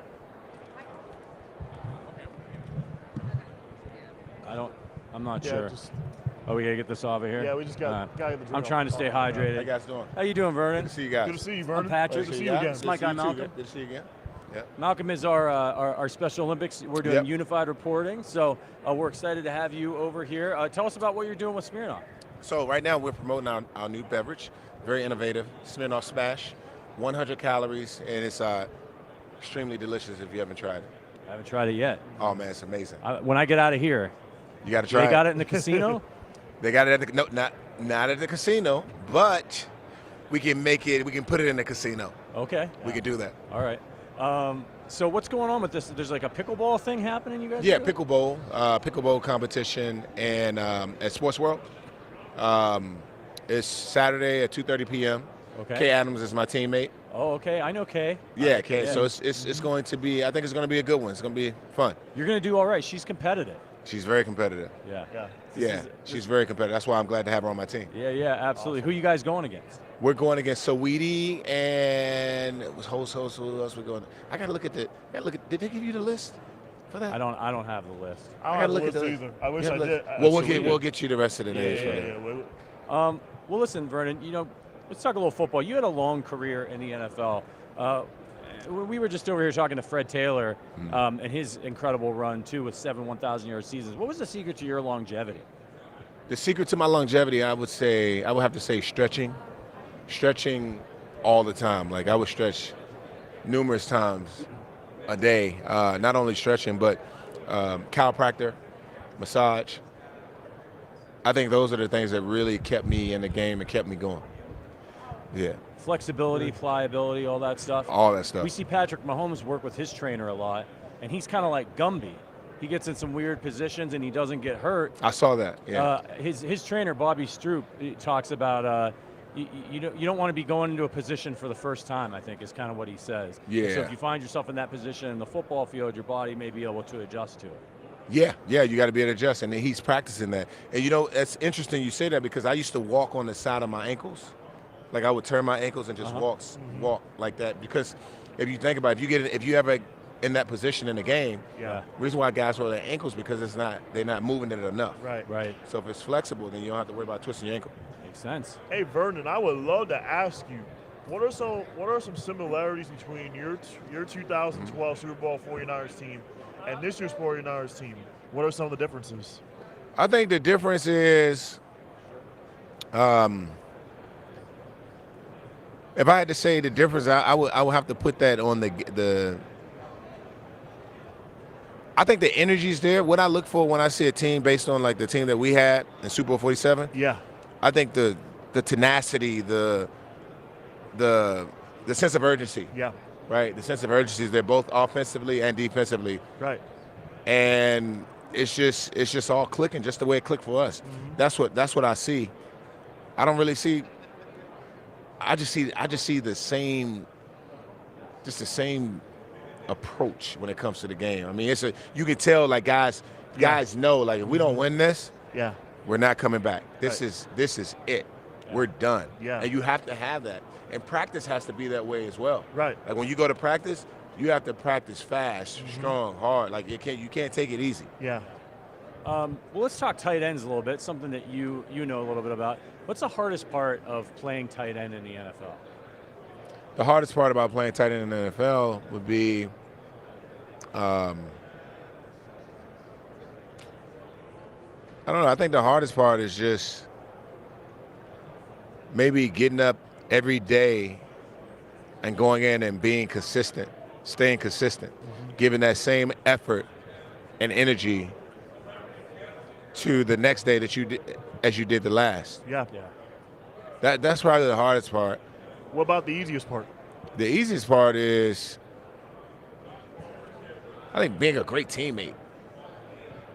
It's nothing like being in that locker room, sharing that love with your brothers and wanting to go in the locker room and see them every single day. Yeah. That's the easy part.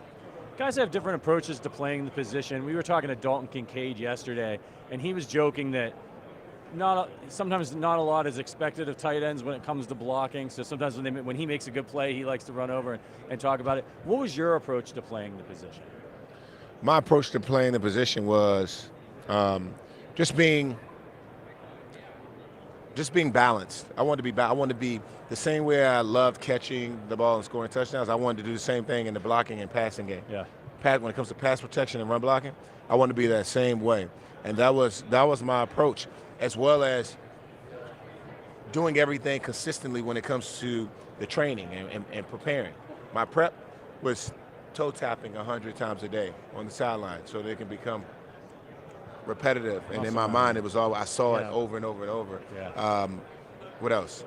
Toe tapping, catching the ball over my left shoulder, my right shoulder, looking the ball in, just working on the little details and everything that I needed to be a sound player.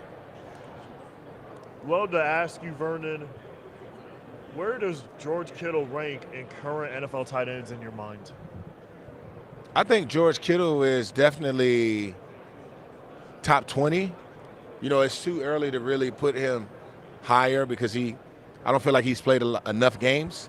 Right. But he's definitely in that top 20. And I think he can continue to move down the board for sure to that top 10.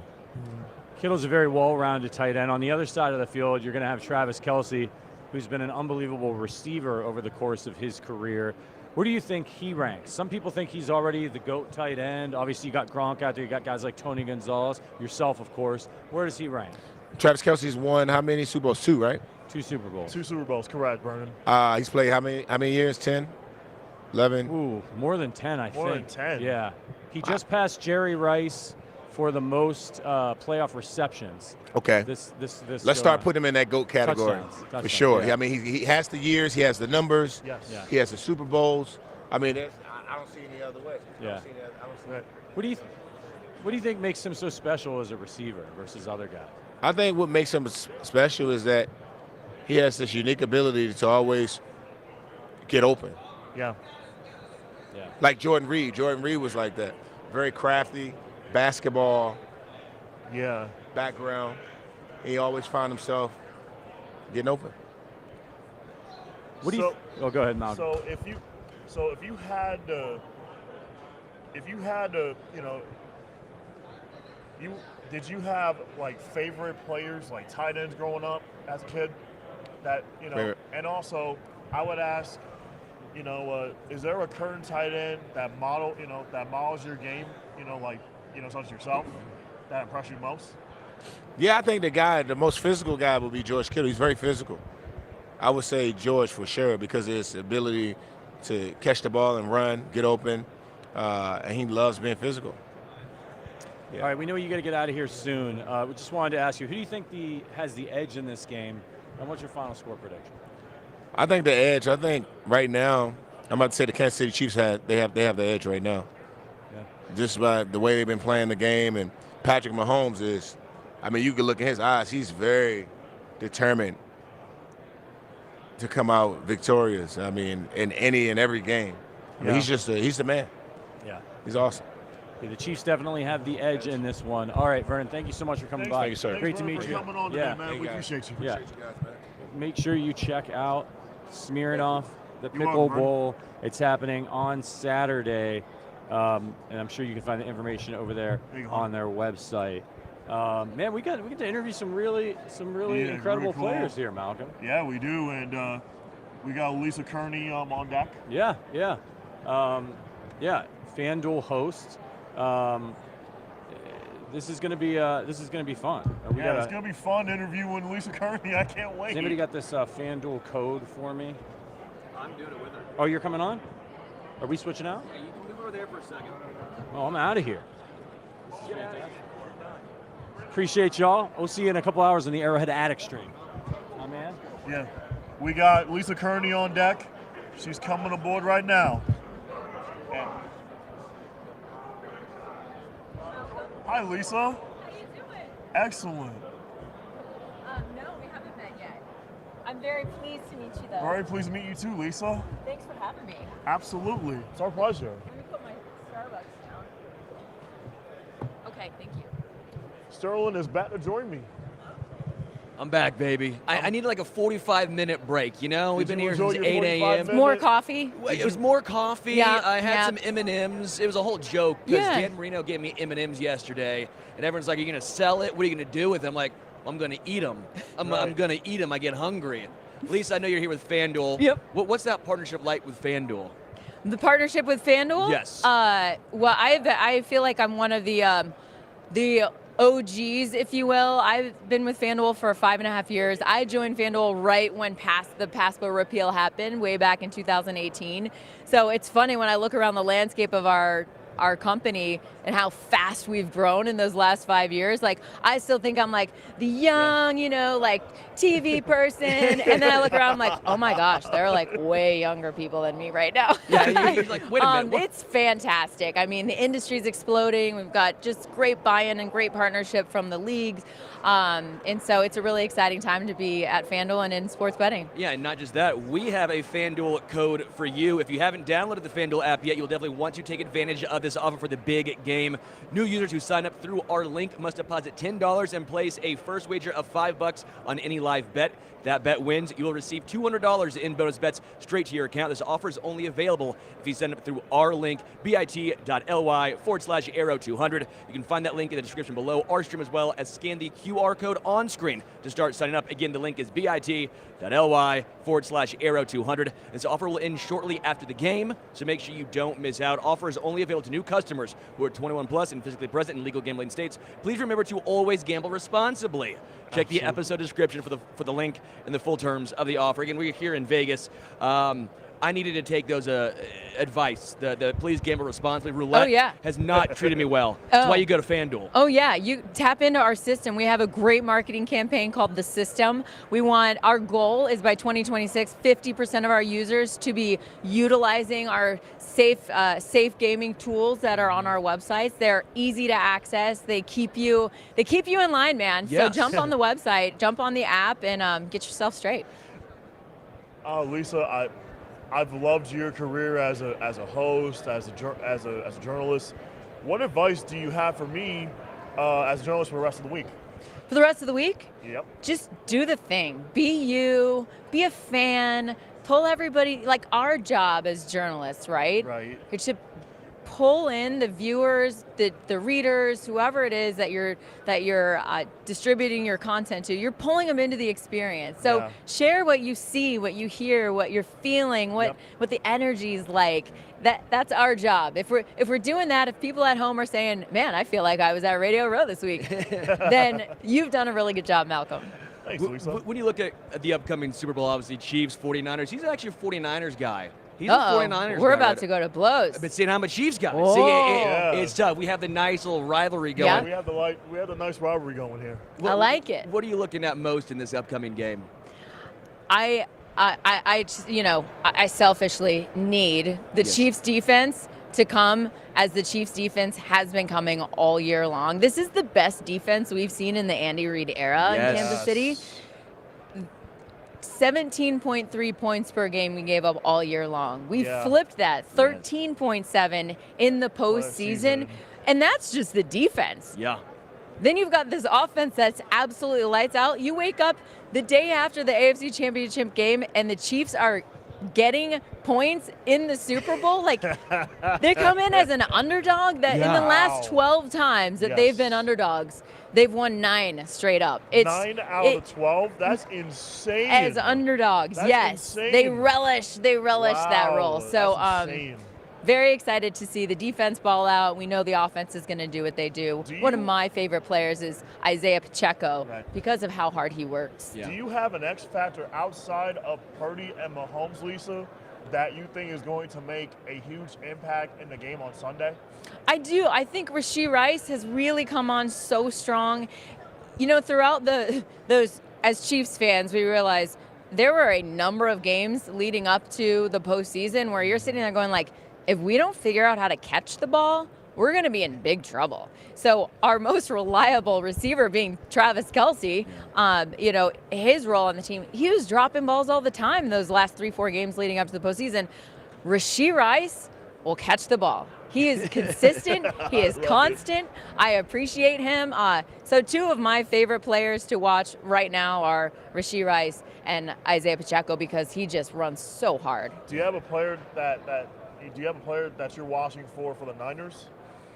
Yeah, I got my eyes on Nick Bosa. I need Bosa to be shut down.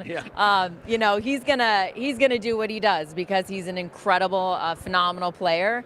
But I hope that we do have enough on our line to counter that. When it comes to Kyle Shanahan's story, I always find this interesting because it reminds me a lot of actually Andy Reid early on. Andy Reid's whole story was gets a lot of wins, offensive innovator, but he can never win the big game. Well, then he comes to Kansas City, and what happens? He wins one, and the floodgates open. I always think it's a little bit nerve-wracking for me, again, on the Chiefs side, that if Kyle Shanahan wins this one, floodgates are going to open. I think he's just a hell of a head coach. What are your thoughts on the coaching matchup here? Yeah, as you said, he's a hell of a coach. He's a very smart man. I don't know if it's so much just the coaching thing. Kansas City has put together the full package, a front office that gets it, that they bring in the right people. And I'm not saying that the Niners don't have that figured out as well, but on the Kansas City side, when you look at their opportunity to really seal themselves as the dynasty, the next dynasty after the Patriots, they have a chance to win their 3rd Super Bowl in the last 5 years. They have a chance to go back-to-back for the first time since anybody's done it since the early 2000s. Since the early 2000s, like the That's Patriots. right. It's 20 years it's taken it's a anybody long to time. be in this position. So it's I think more about the full package. Andy Reid is brilliant, and I love like the snow globe and all that, all of the fun stuff that he does, and they really do have a good time. So it's hard to cheer against that. I mean, that's a Kansas City fan saying that, but the head coaching matchup is one of the best you're going to find. Obviously, Lisa, you are a phenomenal sportscaster. Was there a sportscaster that you idolized growing up? Absolutely. Linda Cohn, Robin Roberts, Hannah Storm's one of my best friends. I got to know these women when I went to ESPN and got to know Robin Roberts through, other avenues. But those women were true pioneers for us, for my generation of female broadcasters coming up. And the greatest thing about each one of them is they aren't the standoffish, I've done a really good job here and I'm doing my thing. They literally put their hand down and pull you along, and they want you to be successful. And, they've been such great examples for me now, having been in the industry for 20 years, to say, that's what it's all about, championing other women. And I do hope that the next, generation of women to come do it way better than I do. I want to share what I know, and I hope that they, stand on their own 2 feet, and I know that they will. Yeah, I mean, just in general, Doris Burke for me was a huge influence. Loved watching her, and then obviously when she started doing some more NBA stuff as well. Just an absolute legend as well. Yep. When you're going back and look at this game, we've talked about the defense. We've talked about Chris Jones has a step up. No Charles Omenihu. One of my nervous little inklings here is, this is putting a lot of pressure on George Karlaftis, because Omenihu was a guy who could win early. Karlaftis, I love, but he normally wins with his motor, right? So Chris Jones might be getting doubled, even triple teamed at times. So for me, I think Karlaftis has to have a big game. Is that who you're tabbing, or is it more of someone else defensively? No, I think you're absolutely right. Omenihu was a huge loss. I mean, he had 7 sacks this season. His pressure, he just was everywhere. So to lose him and not have the in the AFC Championship too. So it's not like we've had a couple games to be able to say, all right, let's feel this out and see, how we're going to put this together. Right. But what's great about football is it's a team sport. And so while there are, a number of one-on-one matchups throughout, it is a team sport. Karlaftis has to step up, but so does everybody else. Everybody on our team, on Kansas City's team, has to come with their best game. And hopefully our best game is better than the Niners' best game. Did you have a favorite sport growing up, Lisa, that you love to watch outside of football?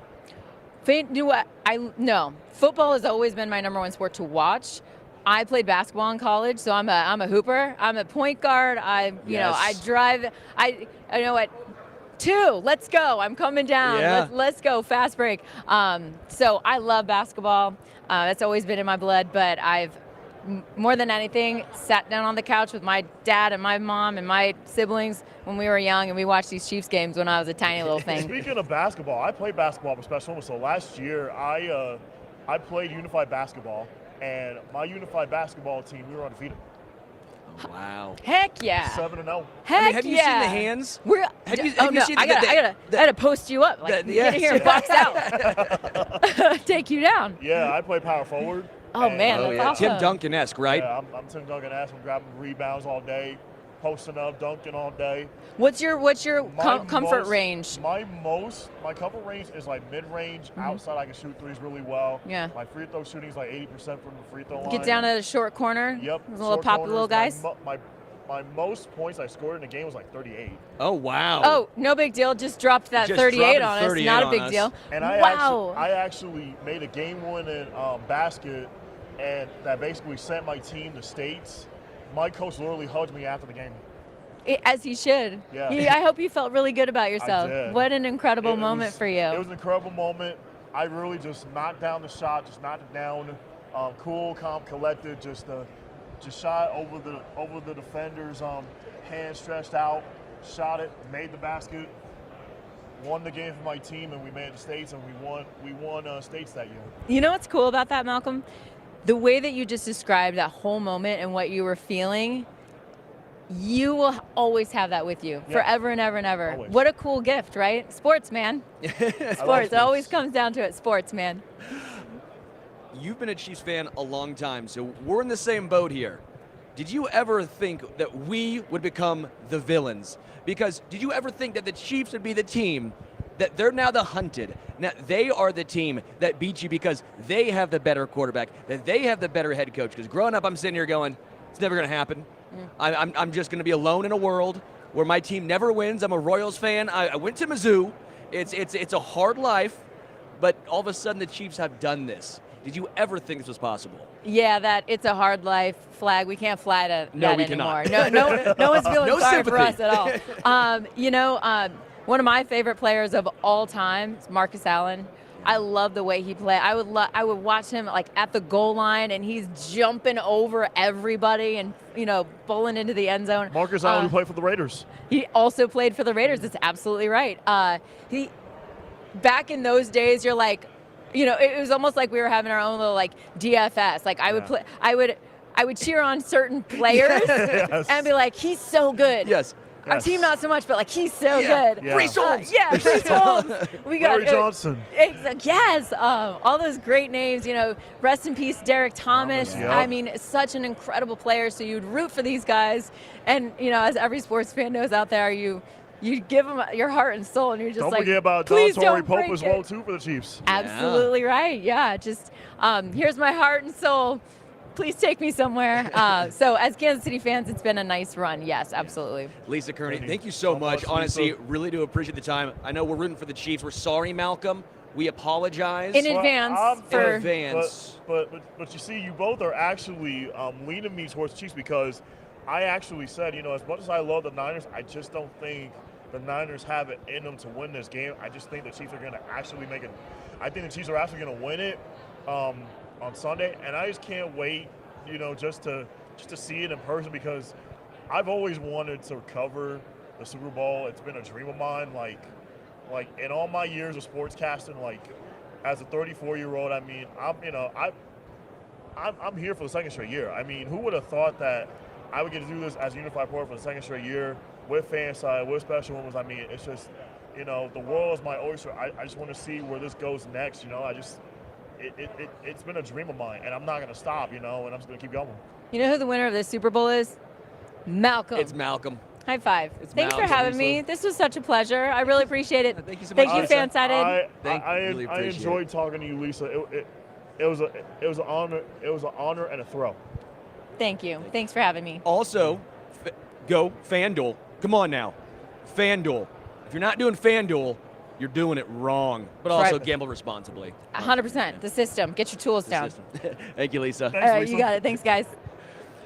That was a lot of fun. Malcolm is the real winner over here, guys. I think Malcolm, he's already won. And we're winning because we're with Malcolm. Absolutely. Does that make us a winner too? Can I? Yes. Why can't I ball with you, dude? Yeah, you can ball with me too, Sterling. Absolutely. I'm 3-point shooter only, though, just so you know. I would say 3 and D, but we got Victor Cruz coming.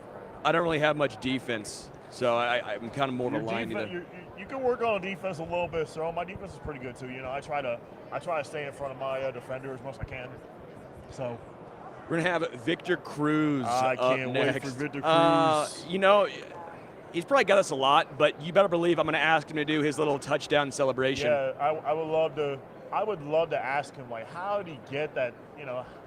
How did he get the salsa dance? Are you going to ask him that? Yeah, like, is that his favorite touchdown celebration, or does he have others? It's solid, man. I mean, that TD celebration. If we can get him to do it, I'm going to be. You got to ask him, Malcolm. You got to ask him, will you do? Yeah, the salsa dance. The salsa dance. I will ask him, definitely, sir. I will. Man, this has been a great day already. It's been already. a great day already. And it's just, still, I don't even know what other surprises are in store at this particular point, Sterling.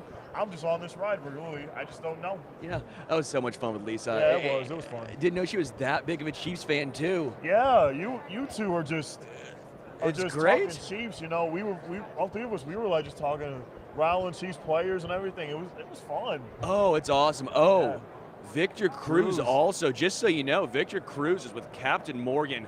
If you think I'm not doing this entire this entire segment with my leg up on a elevated surface. Yeah. You're out of your mind. You're out of your mind. You better believe it. Oh my gosh. Woo. I'm all about the power move, Richard. Just like that shirt you're rocking right now. It's a big power move. I'm all about the maneuver move. The maneuver. What's the maneuver move here? The maneuver. Like just twisting my body. Just being that flexible. The guy we saw at the media party the other night. I'm kind of like him. You're like that dude. I'm like that dude. I'm just flexible that way. Got to do a lot of yoga. Yeah. A lot of yoga. Big yoga guy, huh? Yeah, I love yoga. Good. A lot of mental preparation goes into yoga. It's like you got to clear your mind of all your surroundings going on. Just one of those things. A couple comments to get to. Doug in Kansas says, "Cheers, gentlemen. Great work. Cheers to you. Cheers. Thank you for listening and hanging out with us." Cheers Savannah to you, says Doug, as well. salsa. Yes. Savannah, I'm glad you enjoyed that last segment with Lisa as well. She was so entertaining. She was. So good. She was a lot of fun. Man, it's been a been great day already. Yeah, it's been a great day Phenomenal already. day. Phenomenal, incredible. Already. I'm looking over here. I see a Captain Morgan treasure chest.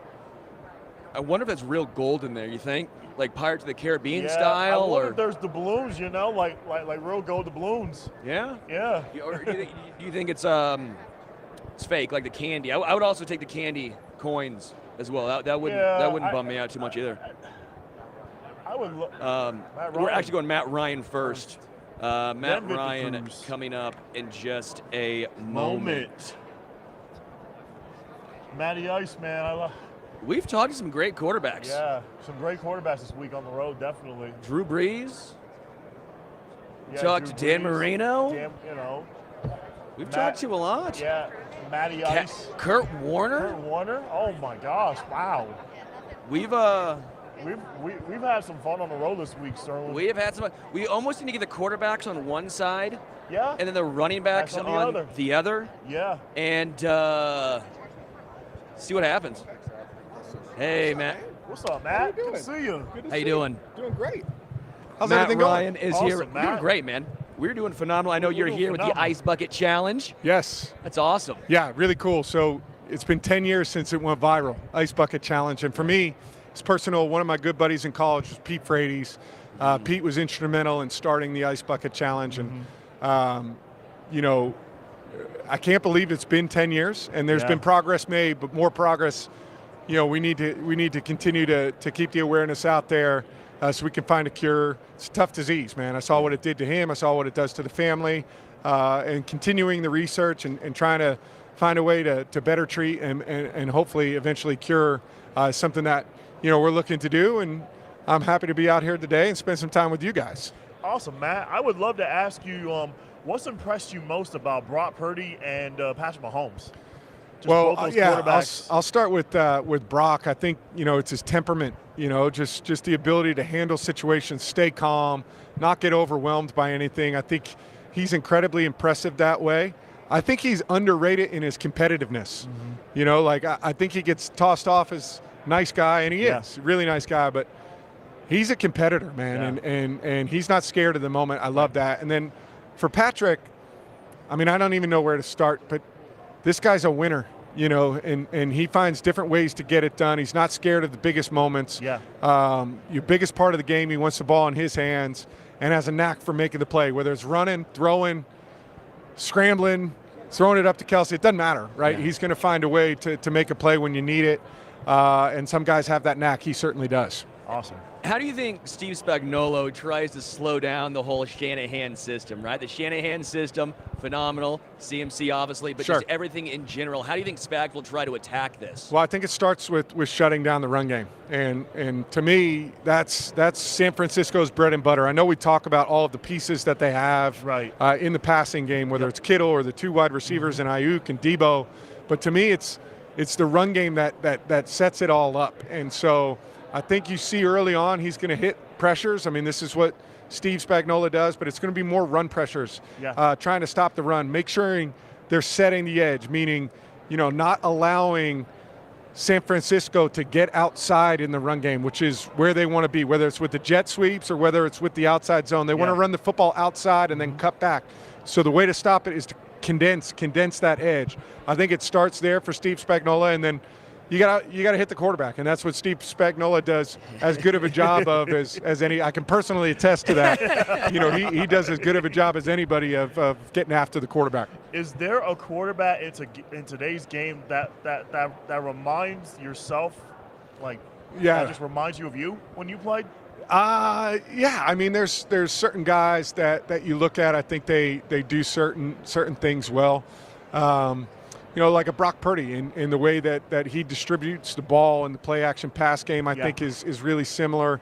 Tua Tagovailoa, what they did in their scheme, his ability to throw the football over the middle with touch. I think there were a lot of similarities with what he did, and some different guys. Some of these young guys got more powerful arms than I had. Can throw it with more power. I was more of a precision guy, but I also had some pretty good guys on the outside that we could throw deep to, so you didn't have to be as precise. You could just throw it up. It's really funny here, just on Radio Row, there's a tight-end community that's very tight-knit. Yeah. The running backs, very tight-knit. Same thing here with the quarterbacks. We've had Kurt Warner, Drew Brees, Dan Marino, and then all the running backs over here. I'm laughing going, is there going to be a little fight breaking out between the quarterbacks and the running backs out here? Listen, it's all love at this point, right? We had our times to compete with each other. I think there's this level of camaraderie and respect for guys that have done it at the highest level. And you know how hard it is, right? You know how difficult it is to play in this league for a long time. And when you see guys that have done it, there's a tip of the cap, immediately of, hey, man, well done. Heck of a run and great job. So I think there's a lot of respect, at least from my side, for former players. Was there a team or a player that was difficult to go up against when you played? Yeah, I mean, there were a bunch in our division. I think about defensive players, right, that I was specifically on the field going against. And, in New Orleans, I got hit by Cam Jordan far too many times, right? Far too many times. He was a problem for us. In Carolina, which was in our division, Luke Kuechly was a pain in the neck, calling out your plays, and then you're sitting there and you're like, he's actually right. That is exactly what we're about to run. Hopefully they can't stop it. And then I think of Tampa, the three teams in our division, and a guy like Levante David, who's still playing at such a high level. Such a high level for them. Still playing great. And I still think of him as this young player, but he's 10, 12 years into the league and still running as well as he ever has. He was a great one to go against for a long time. Don't forget Antoine Winfield Jr. for Tampa. Hey, man, the ball hawk. Yeah, he's a ball hawk. The ultimate ball hawk. This guy was taking it away at a level nobody else was this year. Exactly. Wow. For a player, what is the playoffs like? The intensity level, as well as obviously in the Super Bowl, it's so much different than anything you will go through the 2 weeks leading up, and it's just the pageantry. You're no longer at your place. Again, we're here now, the 49ers, UNLV. Little unique situation here, obviously, right? Yeah. What was this like for you in your career? Yeah, I think it's one of those things, right? You work your whole life to get to this point, and then there's this bright light that's shining on you these entire 2 weeks that you can't escape from, right? It's just constantly there, and so that part is tough. The constant, media availability that you have to have. It's longer than it ever is, right? So there's that weight that puts on you. But to me, that's exactly what you want, as a player. Like, I want all of that. I want the pressure. I want the brightest lights. I want to be on the stage. Like, there's no stage fright for me. Like, this is where I want to be. And so, to me, I kind of love that. And, it was the thrill. You just immediately get into it and you want to be back again. Yeah. Again, Matt Ryan here is with us with the 10th anniversary of the ALS Ice Bucket Challenge. I'm sure, obviously, as a player, you're better handling the ice than most, right? You can take those ice baths. I was used to it, man. Like, we were in the ice baths all the time. I remember doing my first Ice Bucket Challenge. It was after a training camp practice. Yeah. And so it was like, I actually need this. Like, it's perfect. Everybody else is scared of this or whatever. It was like 97 degrees with 100% humidity in Atlanta. I'm like, give me it. Give me all of that ice. It felt good. So, Matt, really appreciate it, man. I appreciate you guys. Pleasure to talk to you today. Thank you guys so much. Appreciate you. Awesome. We got a sweater for you right here, Malcom. We got a sweater that from Special Olympics would like to present to you, Matt? You guys are the best. Special Olympics launched the Yeah, I Am Special campaign. The organization is working hard to erase the stigma that is associated with the word special. Awesome, Matt. Thank you. Awesome, Matt. I love it, guys. Keep up the great work, too, Thanks, that Matt, you guys so are doing. much. It's really important. Thanks, Matt. Thank you, guys. You're welcome. Appreciate it. Good stuff, Malcolm. Thanks, man. Good stuff. It's fun. All right, it was fun. Matt It was Ryan's fun to awesome. Matty Ice. That was awesome. Very fun. It's really cool now because now we got Victor Cruz. The Shanahan connection, you know? Yeah. When you're seeing how to stop, that was a great question in the YouTube chat as well. What's up, guys? How we doing? What's Joined up, now by Victor? How are Victor you? Cruz. Oh wait, do I have to, Victor? Do I got to do this the whole? Man, we're on the, Do I got to? if you want to. Do I got to If Captain you want- Morgan this that's the whole actually a good time? pose. Thank you. That's See, actually it's good. very, it's very nice, right? And he picked the right leg. Yeah, you get the you right gotta leg. have the leg. Yeah, the right Look leg at is that. there.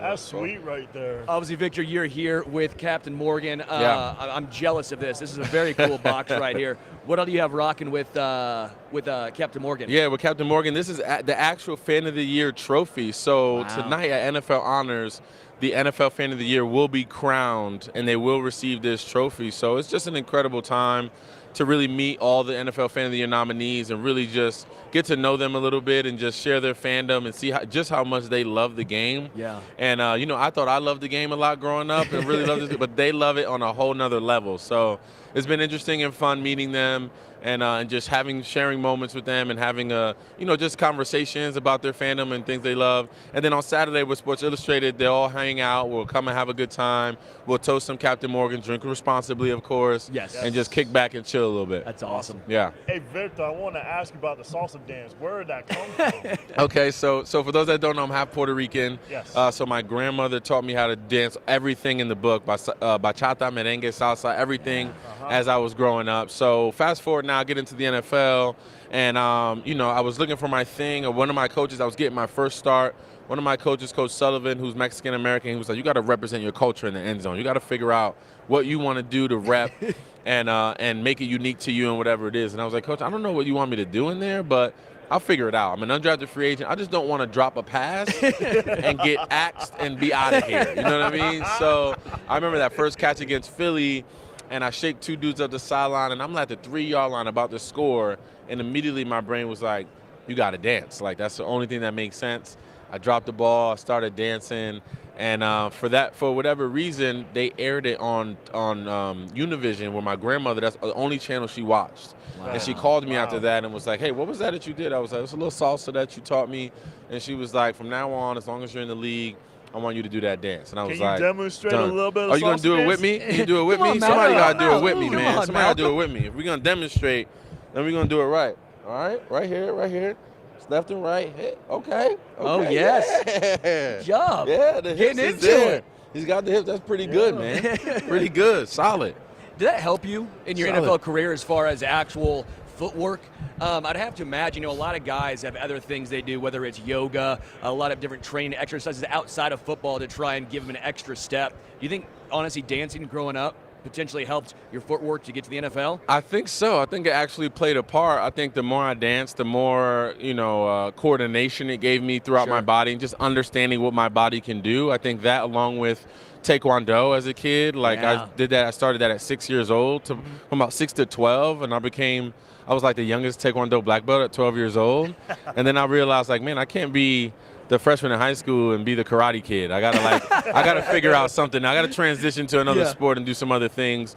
Then I got into basketball, football, obviously, and a little baseball. But it was, but those early years of dancing, obviously, and doing Taekwondo really gave me a sense of my body and what I can and can't do. Talk about the receiving position. I mean, what's the easiest part of being a wide receiver and what's the toughest part? Well, the easiest part of being a wide receiver is your job's pretty easy, right? Just go catch the football, make the tough catches, and have fun. We get to just be ourselves and show our personalities, right? We get the kind of the freedom to kind of do that. And the toughest part is exactly that, making those catches, in those key moments, knowing that those moments are big moments within the game and coming down with those passes, not letting your team down, not letting your quarterback down, especially when your quarterback is going to be a Hall of Famer one day. You understand the level of what you have to bring your game to in order to be successful. So that was the hardest part, and that was the great part too at the same time. Before I let you go, Super Bowl champion, you know what it's like playing a game like this. How much different is it from the regular season to the postseason, and obviously the pinnacle, the Super Bowl? Oh, it's much different. I always say, you know, the regular season is the regular season. It has its battles and it has its ups and downs. The playoffs and the NFC Championship game that I played in was the toughest game that I played in physically. And I say the Super Bowl is the toughest game I played in mentally because there's there's 2 weeks to prepare. You're trying to stay locked in and focused throughout those 2 weeks. You're trying to make sure that those outside things don't interfere with your mentality and how locked in you are. And then you get to game day and you're like, okay, it's time to just do this and like time to lock in and understand exactly what I need to do to perform. So mentally, the Super Bowl is a whole nother animal. Victor Cruz. Really appreciate it, man. Appreciate you being on with us today. Yeah, my pleasure, man. Thanks for having me. I appreciate it. And also shout out to Captain Morgan, okay? NFL Fan of the Year. Someone is winning a badass trophy. Can't wait to see. Lock in tonight to check it out. 100%. Oh my gosh, that trophy is amazing. I appreciate it, Victor. You got it. Thanks so much, Thank you, guys. Hey, take it easy. Thanks, Victor. Take care. Hey, Malcom, you got a nice little salsa lesson right there, too. did. Not only did we get some insight to a Super Bowl champion, not only, you also got a little salsa demonstration. Salsa demonstration as well, baby. All right, we got C.J. Stroud coming up here. C.J. Stroud coming up next. It's a quarterback carousel today, too. Yeah. I mean, it has been. You want to make sure it doesn't fall off? You don't want that to hurt someone's foot? Wow. It's pretty heavy. It's official. Yeah, it's oh my gosh. It's official. It's official, CJ. Joined now by the CJ? Joined now by the Pepsi Zero Sugar NFL Rookie of the Year CJ winner. Stroud of the Houston Texans. Yes, sir. How you doing, CJ? I'm good. How are y'all? Good. When did you know you were getting this? Did you know, week 7, week 8, week 13? No, it really wasn't on my mind. I'm the type of player and person just to control what I control at the moment and just go week to week. All the accolades and stuff, it'll come if it comes, but if it doesn't, it is what it is. But, I'm blessed enough to be, the Pepsi Rookie of the Year, along with such great players that I think it's one of the best rookie classes that we've had in a long time. And appreciate all the fans that went out and voted. And it's been just really a special moment for me just to have a great award like this. Is there a quarterback that you looked up to growing up as a kid? Yeah, I looked up to Michael Vick. I know our playing styles are a lot different. I'm not as fast as him, but he was a great player in the pocket as well. He's a very underrated passer, and I also looked up to Joe Burrow, and I think we have similar styles and how we play. So just a lot of players that I looked up to. When it comes to the Houston Texans, the fans have to be just incredibly excited right now, and you are a big reason why everyone wants to hit on the quarterback, right? But I don't think anyone expected going from what happened last year to this year, and you, again, were a big reason why. Can you talk about the excitement? What happened? What got into the Houston Texans this year over year? Yeah, I always feel like we've had, special players, and we just needed to put a special team together with the right coach. And it started with D'Amico and him standing that standard every week at practice and training camp, OTAs, just holding us at that standard that we need to win because he knows what it takes. He coming from San Francisco where they won a lot of games, and me coming from Ohio State. I think that's a great thing that Nick did. He brought in a lot of winners, and, winners win. So, it wasn't just me out there. I have a lot of great teammates that played at a high level every week. I always say quarterback's job is to make everybody around them better, and honestly, they made me better as a quarterback as well. So, it's been an honor. CJ, talking quarterbacks, what's impressed you most about Brock Purdy and Patrick Mahomes, the two teams that we're going to see on Sunday? I think Purdy is somebody that a lot of people got to show more respect for. It's nothing easy about being an NFL quarterback. Yes, he's on a great team with a lot of talent, but he's upholding his talent. He's making the guys around him play at a high level. He's making plays. He's making the right reads, right checks, and, I have a lot of respect for that guy. And Mahomes, he's up there playing with some of the greats right now. I think this game, if he wins, he'll get up there with the Bradys and all that, and I'm a really big fan of his and love what he stands for and just the person he is. You can tell he's a genuine dude.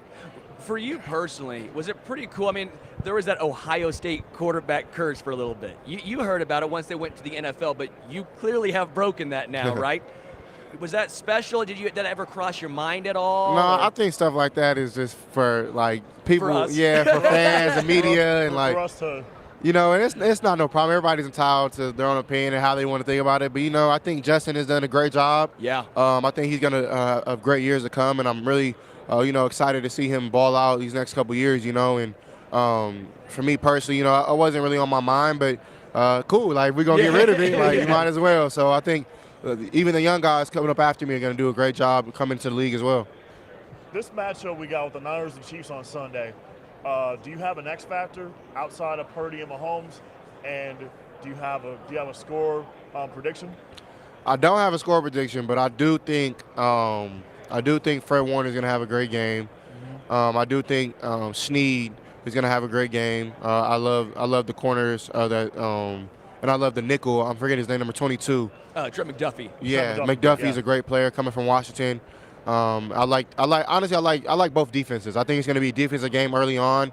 Points will be scored more towards halftime, going into the second half. But I think it's going to be a defensive game.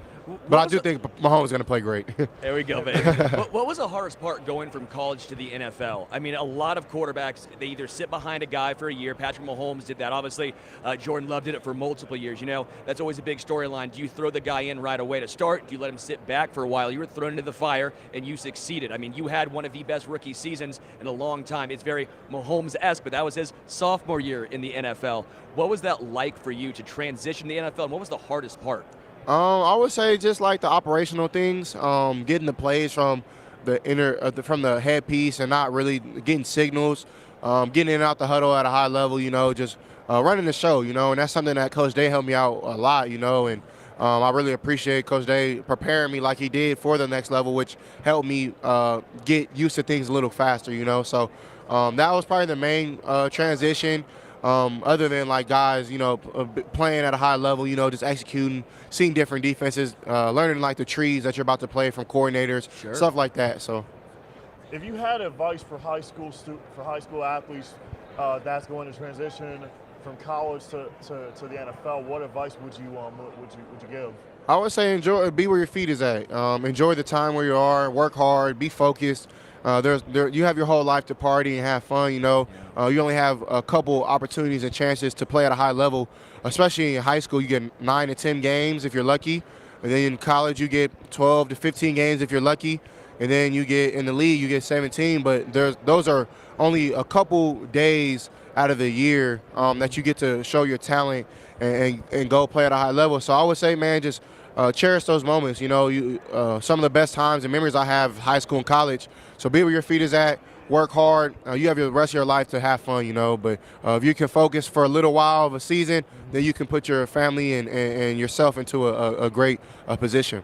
When did you know you were going to Houston? Did you ever have any potential chance that you thought you were going? What's up, Cam? Yeah, I got you, bro. I was about to What's ask up, him if he brother? was going to be a Panther, former Panther. Cam. Yeah, There you yeah, go. that's my dog. I would say I honestly didn't know. Like, they kind of held their cards close to him. Sure. And it wasn't until I got drafted and I was like, okay, I'm going to Houston. I see the number get on my phone ringing. I'm like, okay, but I honestly didn't know. I was at the draft, and just the smile on your face, just everything about it was so cool. You could tell that you were very excited to be a Houston Texan. And then all of a sudden, what's next? Will Anderson going with you. Yeah. What was your excitement level? Then all of a sudden, you see the Houston Texans trade back up, and they draft a cornerstone defensive player.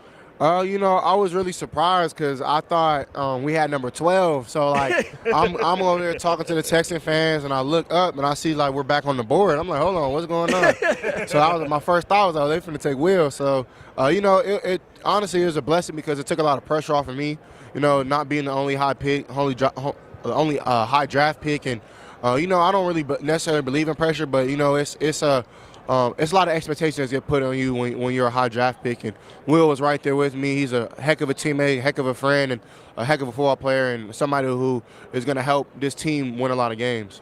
What can you say about Nico Collins? You know, as a teammate, like, what impressed you most this season about Nico Collins?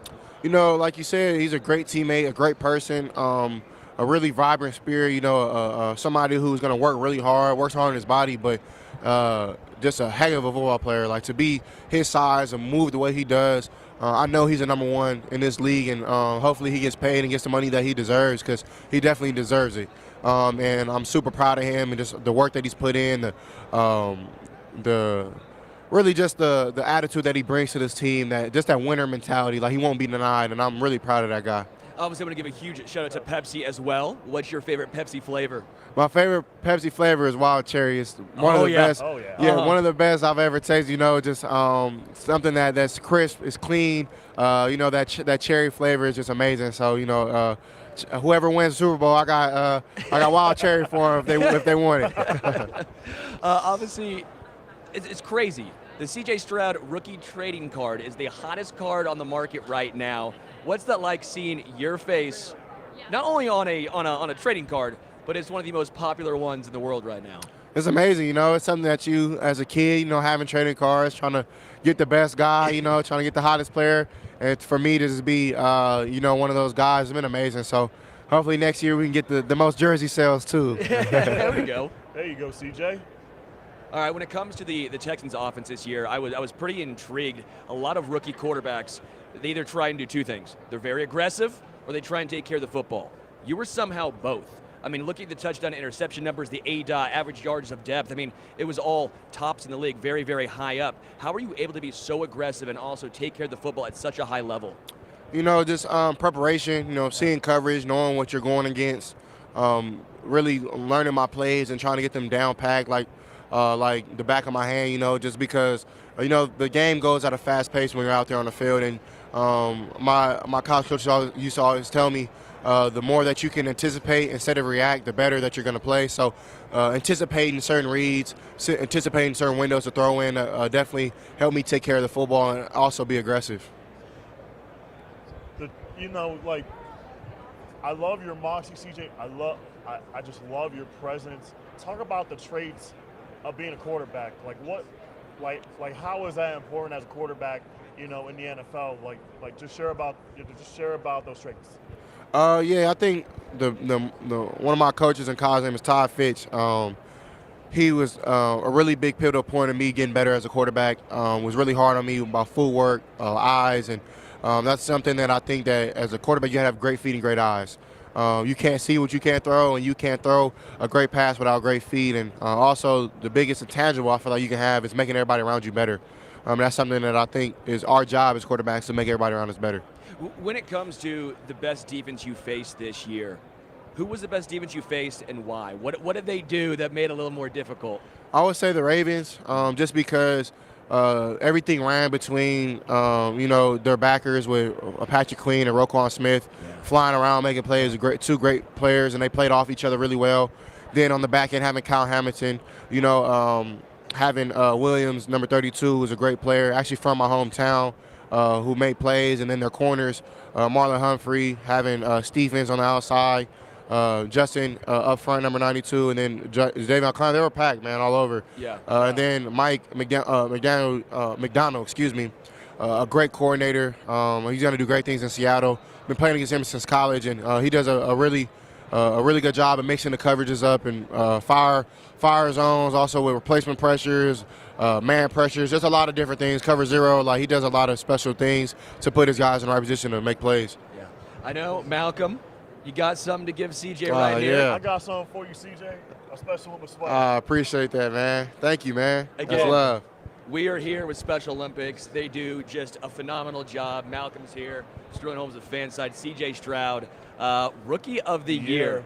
Pepsi Zero Sugar, Rookie of the Year. Yes, sir. Wild cherry spot, baby. Thank you guys for having me, man. This means a lot. I appreciate y'all, Hey, man. thank you, CJ. CJ, thanks so much. Thank you. Congratulations, man. Congratulations, CJ. Thanks. Hey, good luck next year, too, Good man. luck next year. Good luck, man. That's awesome. It's been It's been an amazing. been a quarterback carousel from the older to the younger. Yeah. We've had Kurt Warner, Matt Ryan, Dan Marino yesterday. We've gone all around, and now we have the new young face of the NFL, CJ Stroud. We have the next generation of quarterbacks coming up behind CJ. All right, Malcolm, we're going to wrap it for today. Yeah. Okay. I'll be back a little bit later on with Patrick Allen on the Arrowhead Attic stream in about 20 or so minutes. So, Malcolm, until next time. Until next time. We are out. We're out.